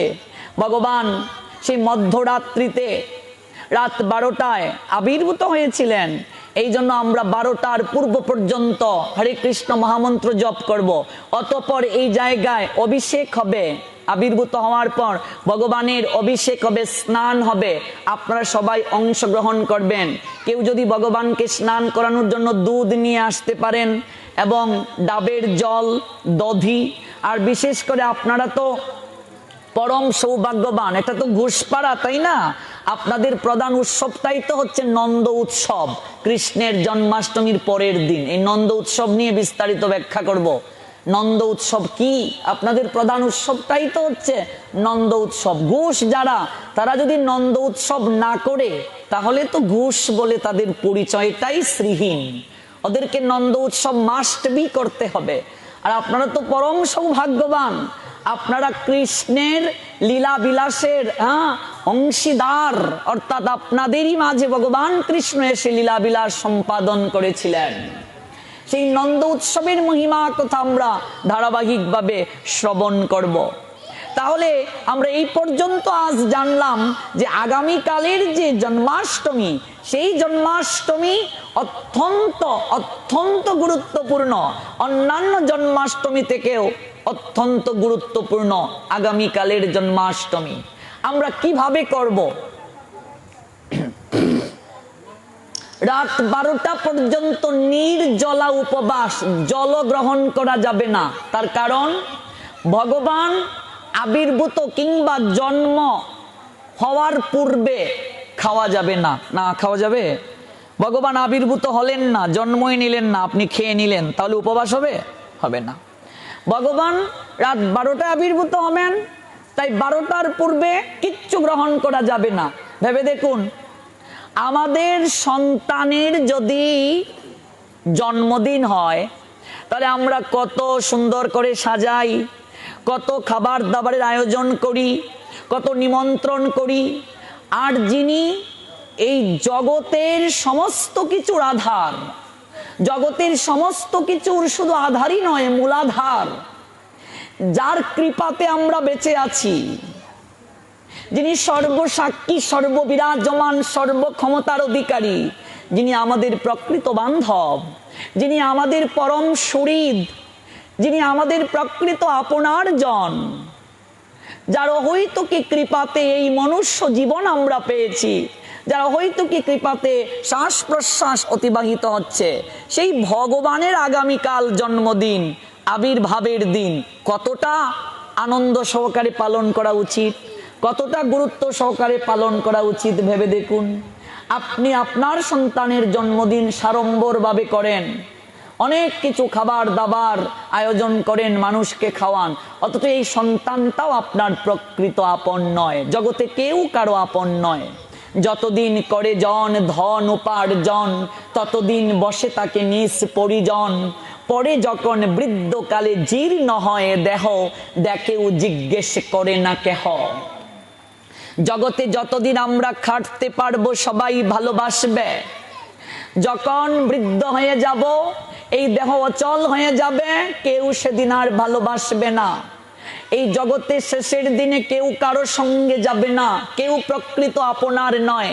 প্রকৃত আপনার জনকে অনাদির আদি শ্রী গোবিন্দ ভগবান, তিনি আমাদের প্রকৃত আপনার জন। তাকে 5টা ভাবে সেবা করা যায়: শান্ত, দাস্য, বাৎসল্য, সখ্য, মধুর। এই 5টা ভাবের যে কোনো একটা ভাবে তাকে আরাধনা করা যায়। তার জন্মদিন কাল, তার আবির্ভাব দিন কাল কতটা আনন্দের সঙ্গে পালন করা উচিত, কতটা সুন্দর করে সাজানো উচিত ভেবে দেখুন। যিনি ইহকাল পরকাল উভয় কালের বান্ধব, অথচ তার আবির্ভাব তথা জন্মদিন আমরা পালন করতে অনেকেই আমরা কি করি না, রুচি বুঝে আনি না। কি করে থাকবো, হ্যাঁ 12টা পর্যন্ত উপবাস, এটা তো সম্ভব নয়।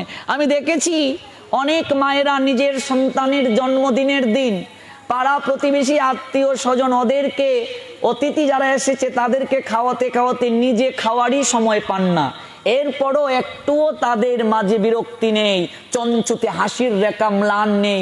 আমার ছেলের জন্মদিন, সবাই খেলেই আমার আনন্দ, হ্যাঁ আমি না খেলেও ভালো। অথচ জগৎপতি ভগবান, বাৎসল্য প্রেমের আধার, সেই যশোমতী মায়ের সন্তান শুধু গোপাল লেখা নয়। আমরা তাকে যে রূপে যেভাবে ভাববো, আমরাও যদি তাকে সন্তান ভাবি, তিনি আমাদেরও সন্তান। তার জন্মদিন আগামীকাল আমরা কতটা শ্রদ্ধা ভক্তি ভরে পালন করব, নিজের বিবেককে প্রশ্ন করুন। তাহলে প্রশ্ন আসতে পারে, না খেয়ে কেন থাকবো? তার প্রতি শ্রদ্ধা জ্ঞাপন করা, তার প্রতি অনুরাগ জ্ঞাপন করা। না খেয়ে ভগবানকে যদি ডাকা হয় তাহলে ভগবান আরো সবচেয়ে বেশি সন্তুষ্ট হন। না খেয়ে ভগবানকে ডাকলে কেন? আমি এমন কোনো কার্য করব না যে কার্যের দ্বারা তোমার সম্মান কমে যাবে, সমাজের বুকে তুমি নিচু হয়ে যাবে। এবারের মতো তুমি আমায় ক্ষমা করে দাও মা। না খেয়ে আপনার সন্তান সারাদিন ছিল, আপনার মনটা অনেকটাই নরম হয়ে যাবে, সন্তান ভুল বুঝতে পেরেছে। তাছাড়া না খেয়ে সারাদিন ছিল, এবার অপরাধ করেছে, আবার যদি 3 বেলা খেত, বড় বড় কথা বলতো, তাহলে মায়ের মন কি এইভাবে নরম হতো? আমরা জগৎপিতা ভগবানের সন্তান, আমরা কথা দিয়েছি ভগবানের আরাধনা করব, সব ভুলে গেছি মায়ার সংসারে এসে। না খেয়ে ভগবানের নিকটে আত্মসমর্পণ করব আগামীকাল 2টি হাত তুলে। হে গোবিন্দ, কথা দিয়েছিলাম তোমার আরাধনা করব, তোমার প্রত্যেকটা বাক্যকে অক্ষরে অক্ষরে প্রতিপালন করব। এই মায়ার সংসারে এসে সব ভুলে গেলাম। প্রভু, তুমি আমাকে ক্ষমা করে দাও। এই মন যেন তোমার চরণে রত থাকে। এই 2টো হাত তোলার মানে কি? এই যে আমরা প্রেম ধ্বনি হরিধ্বনি করার সময় হাত তুলি, এই হাত তোলার মানে ভগবানের কাছে আত্মসমর্পণ করা। এই সংসারী মানুষকে প্রত্যেকটা দিন সন্ধ্যায় ভগবানের চরণে প্রণাম দিয়ে এই 2টো হাত তুলে তার নিকটে আত্মসমর্পণ করে মার্জনা চাওয়া উচিত। হে গোবিন্দ, তোমার একটা বাক্য ঠিক মতো পালন করতে পারছি না প্রভু। দেখতে দেখতে জীবনের বেলা পূর্ব আকাশ থেকে পশ্চিম আকাশে ঢলে পড়ছে, গণার দিন চলে যাচ্ছে, কবে ডাক এসে যাবে কিছুই করলাম না। তোমার চরণে শরণ নিলাম, কৃপা করো তুমি, তোমার চরণে যেন মতি থাকে। এই হাত তোলার মানে আত্মসমর্পণ করা। আর কেউ আহার যদি গ্রহণ না করে, প্রথমত তার ইন্দ্রিয়গুলো নিয়ন্ত্রিত থাকবে আহার গ্রহণ না করলে। কারণ আমাদের ইন্দ্রিয়গুলো উত্তেজিত খাবার গ্রহণ করলে কি হয়? নিয়ন্ত্রিত থাকে না, অনিয়ন্ত্রিত হয়ে যায়। আহার গ্রহণ যদি না করি তাহলে সেন্সগুলো কন্ট্রোল থাকবে, আর সেই নিয়ন্ত্রিত ইন্দ্রিয় না হলে ভগবত আরাধনা করা যায় না। এই জন্য না খেয়ে থাকলে অনাহার বলে উপবাস নয়, শুধু না খেয়ে থাকলেই হবে না, না খেয়ে ভগবানকে স্মরণ করতে হবে। ভগবানের নিকটে থাকাটাই উপবাস। উপ শব্দের অর্থ নিকটে, বাস মানে অবস্থান করা, অর্থাৎ না খেয়ে ভগবানের নিকটে অবস্থান করার নামই উপবাস। এই জন্য আমরা আগামীকাল এই ভোর বেলা থেকে রাত 12টার পূর্ব পর্যন্ত আমরা ভগবানের নিকটে থাকার আমরা এই আয়োজন করেছি। হরে কৃষ্ণ মহামন্ত্র জপ আপনারাও অংশগ্রহণ করবেন। তাছাড়া এই 7 জন ভক্তপ্রবর এসেছেন, আমার সঙ্গে আরো 6 জন, আমি সহ 7 জন। ওনারা সবাই হরিকথা বলেন। আপনারা বিকেল বেলাও আসবেন, হরিকথা হবে। এই হরে কৃষ্ণ মহামন্ত্র জপের পাশাপাশি হরিকথাও চলবে। অর্থাৎ আগামীকাল দিন রাত আর কারো জন্য নয়, একটা দিন একটা রাত কেবল ভগবানের জন্য, আর কারো জন্য নয়। নিজের সন্তানের জন্য নয়, স্বামীর জন্য নয়, আত্মীয় স্বজনের জন্য নয়, ব্যবসা চাকরির জন্য নয়। একটা দিন একটা রাত, যার কারণে জগতে এলাম, যিনি পাঠালেন, যিনি ভালো রাখছেন আমাকে, তার নামে উৎসর্গ করে দিন। দেখবেন 365 দিনের বাকি 364 দিন ভগবান আপনাকে ভালো রাখবেন। একটা দিন একটা রাত ভগবানকে দিয়ে দিন। একটা দিন একটা রাত ভগবানের নামে উৎসর্গ করে দিন। কৃষ্ণ চিন্তনে, কৃষ্ণ ভাবনায় কাটিয়ে দিন। আমূল পরিবর্তন হয়ে যাবে আপনার জীবন, আমূল পরিবর্তন হয়ে যাবে। আপনি উপলব্ধিও করতে পারবেন না, আপনার জীবন মহিমান্বিত হয়ে যাবে। যারা ইন্টারনেটে শুনছেন দেশ এবং দেশের বাহির থেকে, আগামীকাল দিন থেকে রাত এই পুরো অনুষ্ঠান কৃষ্ণ কথা আলাপন পরিবার যে পেজ রয়েছে আমাদের অনলাইন ফেসবুক গ্রুপ কৃষ্ণ কথা আলাপন পরিবার, এই ফেসবুক গ্রুপে পুরো অনুষ্ঠানটা সম্প্রচার করা হবে। যারা দেশ এবং দেশের বাহির থেকে যুক্ত হতে চান তারা কৃষ্ণ কথা আলাপন পরিবার ফেসবুক গ্রুপ থেকে আগামীকালের অনুষ্ঠানটা সরাসরি আপনারা যুক্ত হয়ে অনলাইনে সাধু সঙ্গ করতে পারবেন। ভগবান শ্রী গোবিন্দ তিনি কৃপা বর্ষণ করবেন আমাদেরকে। মায়েদের কাছে আমি অনুরোধ করছি, আপনারা আগামীকাল মঙ্গল আরতির মাধ্যমে দিনটা শুরু করুন। মঙ্গল আরতির মাধ্যমে দিনটা শুরু করুন। যেহেতু এই জন্মাষ্টমী অন্যান্য জন্মাষ্টমী থেকে অধিক স্বীকৃতি লাভের সুযোগ পেয়েছি আমরা, মঙ্গল আরতির মাধ্যমে দিনটা শুরু করুন। যারা এই মন্দিরে আসার সুযোগ পেয়েছেন তারা তো অতীব সৌভাগ্যবতী মায়েরা, অবশ্যই মঙ্গল আরতিতে এই মন্দিরে আসবেন। আর যারা দূরের আছেন, যদি না পারেন ঘরেই শুরু করুন মঙ্গল আরতির মাধ্যমে। চেষ্টা করবেন আগামীকাল 1 লক্ষ হরিনাম করার, 64 মালা করার। অর্থাৎ মূল কথা আগামীকাল সারাটা দিন কৃষ্ণ চিন্তনে কাটানো। বাকি সমস্ত যোগাযোগ বন্ধ করে দিন, বাকি সমস্ত কানেকশন বন্ধ করে দিন, কেবল কৃষ্ণের সঙ্গে সংযোগ স্থাপন করার চেষ্টা করুন। এইভাবে যদি একটা জন্মাষ্টমীকে পালন করে, আমি আমার ব্যক্তিক জীবনের অভিজ্ঞতা থেকে বলছি এবং শাস্ত্র পড়ে গুরু কৃপায় সাধু সঙ্গ করে যেটা উপলব্ধি হয়েছে, অবশ্যই আপনার জীবনের সমস্ত মঙ্গল দূর হয়ে যাবে, তাতে কোনো সন্দেহ নেই। জয় জয় শ্রী রাধে, সমস্ত মঙ্গল দূর হবে। নিজে আচরণ করে ভগবান শিক্ষা দেওয়ার জন্য জগতের বুকে আসেন। কারণ শ্রেষ্ঠ ব্যক্তি যা আচরণ করবে অপর সাধারণ জন সেটাকে অনুকরণ করবে। তিনি যা প্রমাণ রেখে যাবেন জগতের বুকে সবাই সেটা গ্রহণ করবে। আপনি আচরে প্রভু জীবের শেখায়, আপনি না আচরিলে জীবকে শেখানো না যায়। এই ভগবান শ্রী গোবিন্দ, যিনি লীলা পুরুষোত্তম ভগবান শ্রী গোবিন্দ, তিনি আমাদের প্রত্যেককেই কৃপা বর্ষণ করবেন। এইভাবে যদি আমরা আগামীকাল এই অপ্রাকৃত উৎসবটি করতে পারি, সবাইকে ভগবান কৃপা করবেন, সবাইকে। ভগবান শ্রী গোবিন্দ আসলেন 5247 বছর পূর্বে। কেন তাকে আসতে হলো আমরা আগামীকাল শ্রবণ করব। এই ধরণী মাতা অসুরের বিষাক্ত নিঃশ্বাসে বিপর্যস্ত হয়ে ব্রহ্মার নিকটে গিয়েছিলেন। তারপর সমস্ত দেবতারা কিভাবে ওই ক্ষীরুদ সাগরে গিয়ে ভগবানের নিকটে প্রার্থনা করেছিলেন এবং এই ভগবানের এই জগতের বুকে আসার যে লীলা ভাগবত থেকে আমরা আগামীকাল শ্রবণ করব। ভগবান 5247 বছর পূর্বে আসলেন, দান করলেন অপ্রাকৃত গীতা, শ্রীমদ্ ভগবত গীতা। গীতাকে স্পর্শ করেই ভাগবতে যেতে হয়।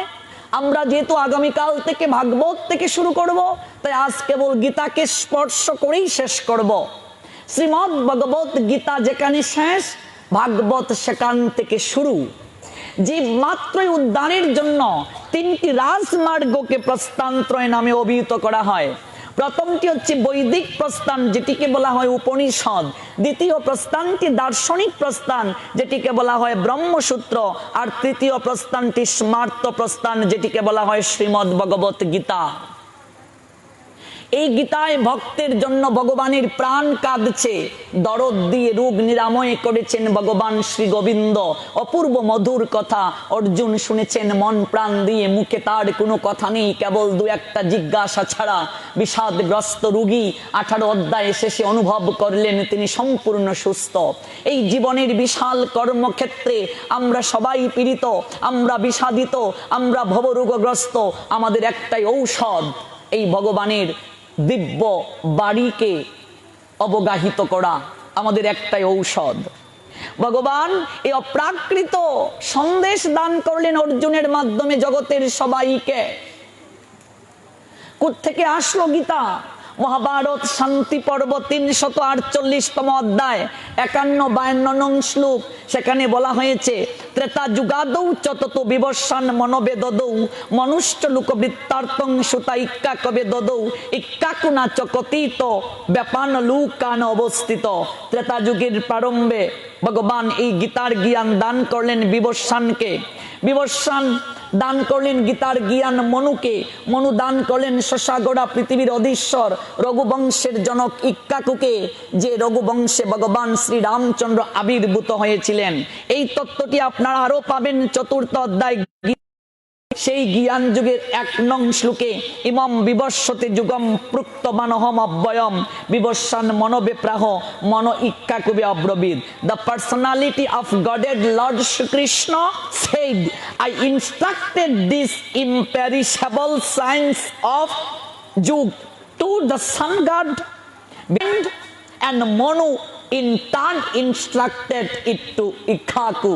4র্থ অধ্যায় জ্ঞান যুগ, জ্ঞান যুগের 1 নং শ্লোক। কলিযুগ চলছে বর্তমানে, 4,32,000 বছর আয়ু। আমরা এর আগেও শুনলাম আলোচনায়, এর আগের যুগ দাপর যুগের আয়ু 8,64,000 বছর ছিল। তার আগের যুগ ত্রেতা যুগের আয়ুষ্কাল ছিল 12,96,000 বছর। তার আগের যুগ সত্য যুগের স্থায়িত্বকাল ছিল 17,28,000 বছর। 4 যুগের সমষ্টি 43,20,000 বছর। এইভাবে প্রায় 20,05,000 বছর আগে 20,05,000 বছর আগে মনু তার পুত্র শশাগড়া পৃথিবীর অধীশ্বর এবং রঘুবংশের জনক ইক্কাকুকে গীতার জ্ঞান দান করেছিলেন। বর্তমানে মনুর আয়ু আনুমানিক 30,53,00,000 বছর। তন্মধ্যে 12,04,00,000 বছর অতিবাহিত হয়ে গেছে। আমরা যদি মনে করি মনুর জন্মের সময় ভগবান কৃষ্ণ এই গীতার জ্ঞান দান করেছিলেন, তাহলেও বলা যায় গীতা প্রায় 12,04,00,000 বছর আগে, এবং মানব সমাজে এই জ্ঞান প্রায় 20,00,000 বছর ধরে বর্তমান। এই তত্ত্বটি পাবেন as it is Shrimad Bhagavad Gita 4র্থ অধ্যায় 1 নং শ্লোকের তাৎপর্য পৃষ্ঠা 238 এবং 239। এই জ্ঞান গুরু পরম্পরা ক্রমে জগতের বুকে প্রচলিত ছিল। কোথায় আছে সেই তত্ত্ব? শ্রীমদ্ ভগবত গীতা 4র্থ অধ্যায় জ্ঞান যুগ 2 নং শ্লোক। এবং পরম্পরা প্রাপ্তমিমম রাজর্ষয় বিদুহ সকালেন ইহ মহতা যুগ নষ্ট পরন্তপ। রাজর্ষিদের মাধ্যমে প্রাপ্ত হয়ে আসা জ্ঞান গুরু পরম্পরা ক্রমে জগতের বুকে প্রচলিত ছিল। But once upon a time, in course of time the succession was broken. কিন্তু এক সময় এই সাকসেশন মিন্স পরম্পরাটা ব্রক হয়ে যায়, অর্থাৎ নষ্ট হয়ে যায়। and therefore the science as it is appears to be lost। এবং আমরা এই as it is succession and knowledge হারিয়ে ফেলি, গীতার প্রাকৃত জ্ঞান আমরা হারিয়ে ফেলি। বলছেন সকালে ন ইহ মহতা জিজ্ঞানাষ্ট পরন্তপ, হে পরন্তপ, কালের প্রভাবে, পরন্তপ মানে অর্জুনের একটা নাম, কালের প্রভাবে সেটা নষ্ট হয়ে যায়। ভগবান কৃষ্ণ এই অপ্রাকৃত জ্ঞান অর্জুনকে পুনরায় দান করার নিমিত্তে আজ থেকে আনুমানিক 5247 বছর পূর্বে আবির্ভূত হয়েছিলেন। আবির্ভূত হয়ে ভগবান বৃন্দাবনে লীলা বিলাস করে তারপর মথুরায় গেলেন কর্তব্য সম্পাদনের জন্য, তারপর দ্বারকায়, সেই জায়গা থেকে কুরুক্ষেত্রের রণাঙ্গনে ভগবান শ্রীকৃষ্ণ এই গীতার জ্ঞান ভারতের হরিয়ানা রাজ্যের কুরুক্ষেত্রে সরস্বতী নদীর তীরে জ্যোতিষর নামক জায়গায় অগ্রহায়ণ মাসের শুক্ল পক্ষের মুক্কদা একাদশী রোজ রবিবার সকাল আনুমানিক 8:30 ভেতরে একটা বট বৃক্ষের নিচে বসে অর্জুনকে উপলক্ষ করে জগতের সবাইকে এই সনাতন যুগ পুনরায় দান করলেন। জয় জয় শ্রী রাধে। এই তত্ত্ব পাবেন চতুর্থ অধ্যায় জ্ঞান যুগ 3 নং শ্লোক। এবং অয়ম ময়াতে অদ্য যুগ প্রক্ত পুরাতন ভক্ত অসীমে সকা চহিতি রহস্যময় এত উত্তমম। এই অপ্রাকৃত জ্ঞান আমি তোমাকে দান করছি, causes you are extreme intimate, causes you are extreme ever, causes you are extreme companion, causes you are extreme pal, causes you are extreme value. আমি তোমাকে দান করছি that very ancient science of the relationship with the supreme it today told by me to you, because you are my extreme devotee, extreme ibar, extreme pal, extreme fellow, extreme companion, as well as my friend, and can there understand the transcendental mystery of this science that causes। আমি অপ্রাকৃত সনাতন যুগ তোমাকে দান করলাম। চতুর্থ অধ্যায় জ্ঞান যুগে 3 নং শ্লোকে ভগবান বললেন আমি তোমাকে দান করলাম এই অপ্রাকৃত জ্ঞান। অর্জুনকে উদ্দেশ্য করে দান করলেন ভগবান কুরুক্ষেত্রের রণাঙ্গনে, কুরুক্ষেত্রের যুদ্ধে এই অপ্রাকৃত তত্ত্ব দান করলেন। এই সংসারই একটা কুরুক্ষেত্র। এই সংসার নামক কুরুক্ষেত্রে আমরা যখন কিং কর্তব্য বিমূঢ় হয়ে পড়ব, অর্জুন যেমন এই যুদ্ধে গিয়ে কিং কর্তব্য বিমূঢ় হয়ে গেলেন, কি করবেন বুঝতে পারলেন না, তখন তিনি ভগবানের চরণে শরণ নিয়েছিলেন। ভগবান তাকে অপ্রাকৃত উপদেশ অমৃতে স্নাত করে দিশা দেখালেন। আমরাও যখন এই সংসার নামক কুরুক্ষেত্রে দিশা খুঁজে পাবো না, তখন আমরা গীতার আশ্রয় নেব। ওই গীতার জননী আমাদেরকে পথ দেখাবে। ডাক্তারের কাছে রোগী যখন যায়, at first the patient explains symptom that after the doctor prescribed him। রোগী ডাক্তারের কাছে গেলে প্রথম লক্ষণ খুলে বলে, ডাক্তার তাকে প্রেসক্রিপশন দেয়, সেই মোতাবেক ঔষধ সেবন করার কথা বলে। আমরা সবাই রোগী জগতে, রোগ একটাই, ভবরোগ। ভবরোগটা কি? জগতে বারবার জন্ম নিচ্ছি, আবার মরছি, আবার জন্ম নিচ্ছি, আবার মরছি। এটাই সবচেয়ে বড় ভয়। একটা জঠর যন্ত্রণা, কত কষ্ট। এইভাবে বারবার আমরা জন্ম মৃত্যুর চক্রাকারে ঘুরছি। ওই জঠর যন্ত্রণা থেকে নিষ্কৃতি প্রদান করার জন্য ভবরোগের ডাক্তারের কাছে যেতে হবে।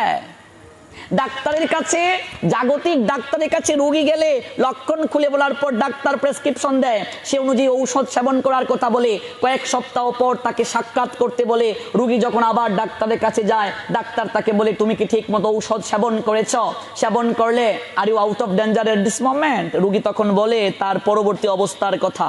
ববরোগের ডাক্তার ভগবান শ্রী গোবিন্দের নিকটে আমাদের প্রত্যেকের প্রতিনিধি হয়ে অর্জুন তার রোগের লক্ষণটা খুলে বললেন, কার্পণ্য দোষ উপহত স্বভাব পৃচ্ছামি তাং ধর্ম সংমূঢ়চেতা যাত শ্রেয় শ্যাত নিশ্চিতম ব্রুহি তৎমে শিষ্যতে হম সাদিমাম তাম প্রপন্নাম।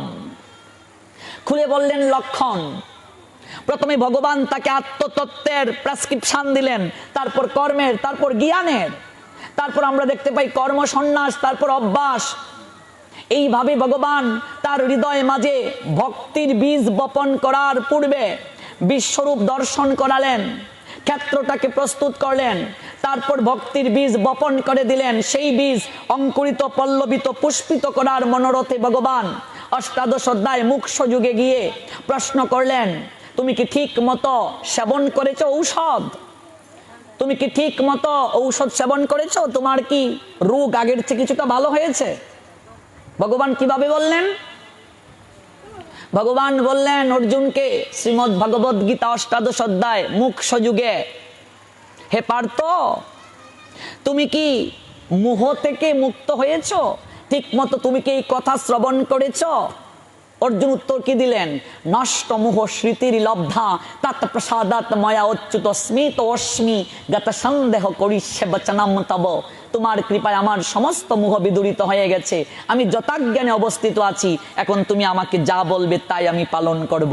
দেখুন, সমস্ত মোহ দূর হয়ে গেল, সমস্ত কিংকর্তব্য বিমূঢ়তা দূর হয়ে গেল এই ভগবানের অপ্রাকৃত উপদেশ পেয়ে। এবং অর্জুন নিজে দেখিয়ে দিলেন এই অপ্রাকৃত উপদেশ অমৃতে আমাদেরকেও স্নাত হতে হবে। এই জন্যই তো 700 শ্লোক আমাদের জীবনের একটা সংবিধান। ভগবানের 574টি, অর্জুনের 85টি, সঞ্জয়ের 40টি, ধৃতরাষ্ট্রের 1টি, এই 18টা অধ্যায়, 3টা কাণ্ড, কর্ম, ভক্তি, জ্ঞান। প্রথম অধ্যায়টার নাম অর্জুন বিষাদ যুগ, মোট শ্লোক সংখ্যা 46টি। ভগবানের কোনো শ্লোক নাই প্রথম অধ্যায়ে। অর্জুনের 21টি, সঞ্জয়ের 24টি আর ধৃতরাষ্ট্রের 1টি, এই সর্বমোট শ্লোক সংখ্যা 46টি প্রথম অধ্যায়ে। দ্বিতীয় অধ্যায় সাংখ্যযুগ, মোট শ্লোক সংখ্যা 72টি। ভগবানের 63টি, অর্জুনের 6টি, সঞ্জয়ের 3টি। তৃতীয় অধ্যায় কর্মযুগ, মোট শ্লোক সংখ্যা 43, ভগবানের 40, অর্জুনের 3। আর চতুর্থ অধ্যায় জ্ঞান যুগ, সেই জ্ঞান যুগে মোট শ্লোক সংখ্যা 42, ভগবানের 41, অর্জুনের 1। পঞ্চম অধ্যায় কর্ম সন্ন্যাস যুগ, মোট শ্লোক সংখ্যা 29, ভগবানের 28, অর্জুনের 1। ষষ্ঠ অধ্যায় যার নাম অভ্যাস যুগ, সেই অভ্যাস যুগে মোট শ্লোক সংখ্যা 47, ভগবানের 42, অর্জুনের 5। সপ্তম অধ্যায় যার নাম জ্ঞান বিজ্ঞান যুগ, মোট শ্লোক সংখ্যা 30টাই ভগবানের, আর কারো শ্লোক নাই। অষ্টম অধ্যায় অক্ষর ব্রহ্মযুগ, মোট শ্লোক সংখ্যা 28, ভগবানের 26, অর্জুনের 2। নবম অধ্যায় রাজবিদ্যা রাজগুজ্জ যুগ, মোট শ্লোক সংখ্যা 34, ভগবানেরই 34টা শ্লোক, আর কারো শ্লোক নেই। দশম অধ্যায় বিভূতি যুগ, মোট শ্লোক সংখ্যা 42, ভগবানের 35, অর্জুনের 7। একাদশ অধ্যায় বিশ্বরূপ দর্শন যুগ, মোট শ্লোক সংখ্যা হচ্ছে 55টি, ভগবানের 14টি। অর্জুন 33টা প্রশ্ন করেছেন বিশ্বরূপ দর্শন যুগে, সঞ্জয়ের 8টি। দ্বাদশ অধ্যায় ভক্তি যুগ, মোট শ্লোক সংখ্যা 20, ভগবানের 19, অর্জুনের 1। ত্রয়োদশ অধ্যায় ক্ষেত্রজ্ঞ বিভাগ যুগ, সেই মোট শ্লোক সংখ্যা 35, ভগবানের 34, অর্জুনের 1। চতুর্দশ অধ্যায় গুণত্রয় বিভাগ যুগ, মোট শ্লোক সংখ্যা 27, ভগবানের 26, অর্জুনের 1। পঞ্চদশ অধ্যায় পুরুষোত্তম যুগ, ভগবান কৃষ্ণই কেবলমাত্র পুরুষোত্তম, আর কেউ পুরুষোত্তম নয়। সেই পুরুষোত্তম যুগে মোট শ্লোক সংখ্যা 20, ভগবানেরই 20টি, আর কারণেই। ষোড়শ অধ্যায় দৈবাসুর সম্পদ বিভাগ যুগ, মোট শ্লোক সংখ্যা হচ্ছে 24টি, ভগবানেরই 24টি, আর কারো শ্লোক নেই। সপ্তদশ অধ্যায় শ্রদ্ধাত্রয় বিভাগ যুগ, মোট শ্লোক সংখ্যা 28, ভগবানের 27, অর্জুনের 1। অষ্টাদশ অধ্যায় মোক্ষ যুগ, মোট শ্লোক সংখ্যা 78, ভগবানের 71, অর্জুনের 2, সঞ্জয়ের 5। এই হচ্ছে মোট শ্লোক সংখ্যা 700, ভগবানের 574, অর্জুনের 85, সঞ্জয়ের 40, ধৃতরাষ্ট্রের 1। সেই গীতা অনুষ্টুপ ত্রিষ্টুপ ছন্দে রচিত। অনুষ্টুপ ছন্দে শ্লোক আছে 645টি, ত্রিষ্টুপ ছন্দে আছে 55টি, অনুষ্টুপ ছন্দে অক্ষর রয়েছে 32টা, ত্রিষ্টুপ ছন্দে অক্ষর রয়েছে 44টা। সেই শ্রীমদ্ ভগবদ গীতায় ভগবান উবাচ আছে 28 বার, অর্জুন উবাচ আছে 22 বার, সঞ্জয় উবাচ আছে 9 বার। শ্রীমদ্ ভগবদ গীতায় ভগবান শ্রীকৃষ্ণ অর্জুনকে 22টি নামে সম্বোধন করেছেন, তন্মধ্যে 38 বার পার্থ নামে সম্বোধন করেছেন, 24 বার কোন্তেও বলে সম্বোধন করেছেন। এই দিব্য সন্দেশ শ্রীমদ্ ভগবদ গীতা প্রত্যেক জনকে পালন করা, আচরণে আনা একান্ত আবশ্যক, তাহলেই সে এই ভবরূপ থেকে মুক্তি লাভ করতে পারবে, যেটা ভগবান অর্জুনকে উপলক্ষ করে জগতের সবাইকে দান করলেন। একটা শ্লোকে উপসংহার টেনে দিয়ে গেলেন, সর্বধর্মান পরিত্যাজ্য মামেকং শরণং ব্রজ অহং তাং সর্বপাপেভ্যো মোক্ষয়িষ্যামি মা শুচ। কিন্তু কি করে তার চরণে সমর্পণ করব, কি করে তাকে মন দেব, কি করে ভক্তি তার চরণে করব? তিনি যে বললেন মন মনা ভব মদ ভক্ত মত জাজিমাম নমস্করু, কি করে করব? এই কথাগুলো গীতায় বলা হয়নি। এই কথাগুলো শুনতে গেলেই ভাগবতের স্তরে যেতে হবে। তাই আমরা আজ গীতাকে সংক্ষেপে স্পর্শ করলাম, আগামীকাল থেকে আমরা ভাগবতে স্তরে যাব গীতার অপ্রাকৃত কৃপা করুণা নিয়ে। নিতাই গৌর সীতানাথ প্রেমানন্দে হরি হরি বল। জয় জয় শ্রী রাধেশ্যাম। গীতা মায়ের অপ্রাকৃত করুণায় স্নাত হয়ে আগামীকাল ভাগবতে আমরা প্রবেশ করব এবং ভগবানের এই অপ্রাকৃত লীলা, এই আবির্ভাবের লীলা এবং বাল্য লীলা ধারাবাহিকভাবে আজকের পরে আমরা যে 6 দিন পাবো, কতটুকু করতে পারবো জানি না। একটা লীলা নিয়ে আস্বাদন করলেই 7 দিন চলে যায়। এরপরও আমরা চেষ্টা করব যতটুকু বলার, যতটুকু জানানোর চেষ্টা করব। গুরু গৌরাঙ্গের কৃপায় যা শ্রবণ করেছি তাই কেবল আপনাদের নিকটে পরিবেশন করব। আমার অনেক ভুল ভ্রান্তি হবে, আপনারা অধম জেনে মার্জনা করবেন। আগামীকাল আপনারা রাত 12টা পর্যন্ত নির্জলা থাকবেন। কেউ যদি একেবারে অসমর্থ হয়, না পারে, বয়স হয়ে গেছে, রোগে সুখে আক্রান্ত, তাহলে সে সূর্য অস্তের পর ভগবানের চরণে মার্জনা চেয়ে জল পেতে পারবে। কিন্তু সমর্থ ব্যক্তির পক্ষে 12টার পূর্বে কিছুই গ্রহণ করা যাবে না। তাতেও যদি কেউ একেবারে অসমর্থ, পারে না, সম্ভব নয়, তাহলে সে দিনে অনুকল্প গ্রহণ করবে, ভগবানের চরণে মার্জনা চাইবে, কিছু করার নেই। কিন্তু চেষ্টা করা উচিত ভগবানের জন্য একটা দিন দিয়ে দেওয়া, রাত 12টার পূর্ব পর্যন্ত থাকা। তারপর অভিষেক হবে, এখানে সবাই ভগবানকে স্নান করাবেন। এরপর যদি আপনারা ইচ্ছে করেন 12টার পরে অনুকল্প গ্রহণ করতে পারবেন, জল ফল গ্রহণ করতে পারবেন। আর যদি মনে করেন না আমি গ্রহণ করবই না, একেবারে নির্জলা থাকবো, তাহলে আরো ভালো। আর পরের দিন নির্ধারিত সময়ে পালন করবেন। আর সকাল থেকেই মঙ্গল আরতির পরেই জপযজ্ঞ শুরু হবে, আপনারা সবাই জপযজ্ঞে অংশগ্রহণ করুন। আজ আমরা আর দীর্ঘায়িত করব না, যেহেতু প্রথম দিন। ভিডিওটি আপনার ভালো লাগলে লাইক, কমেন্ট এবং সাবস্ক্রাইব করুন।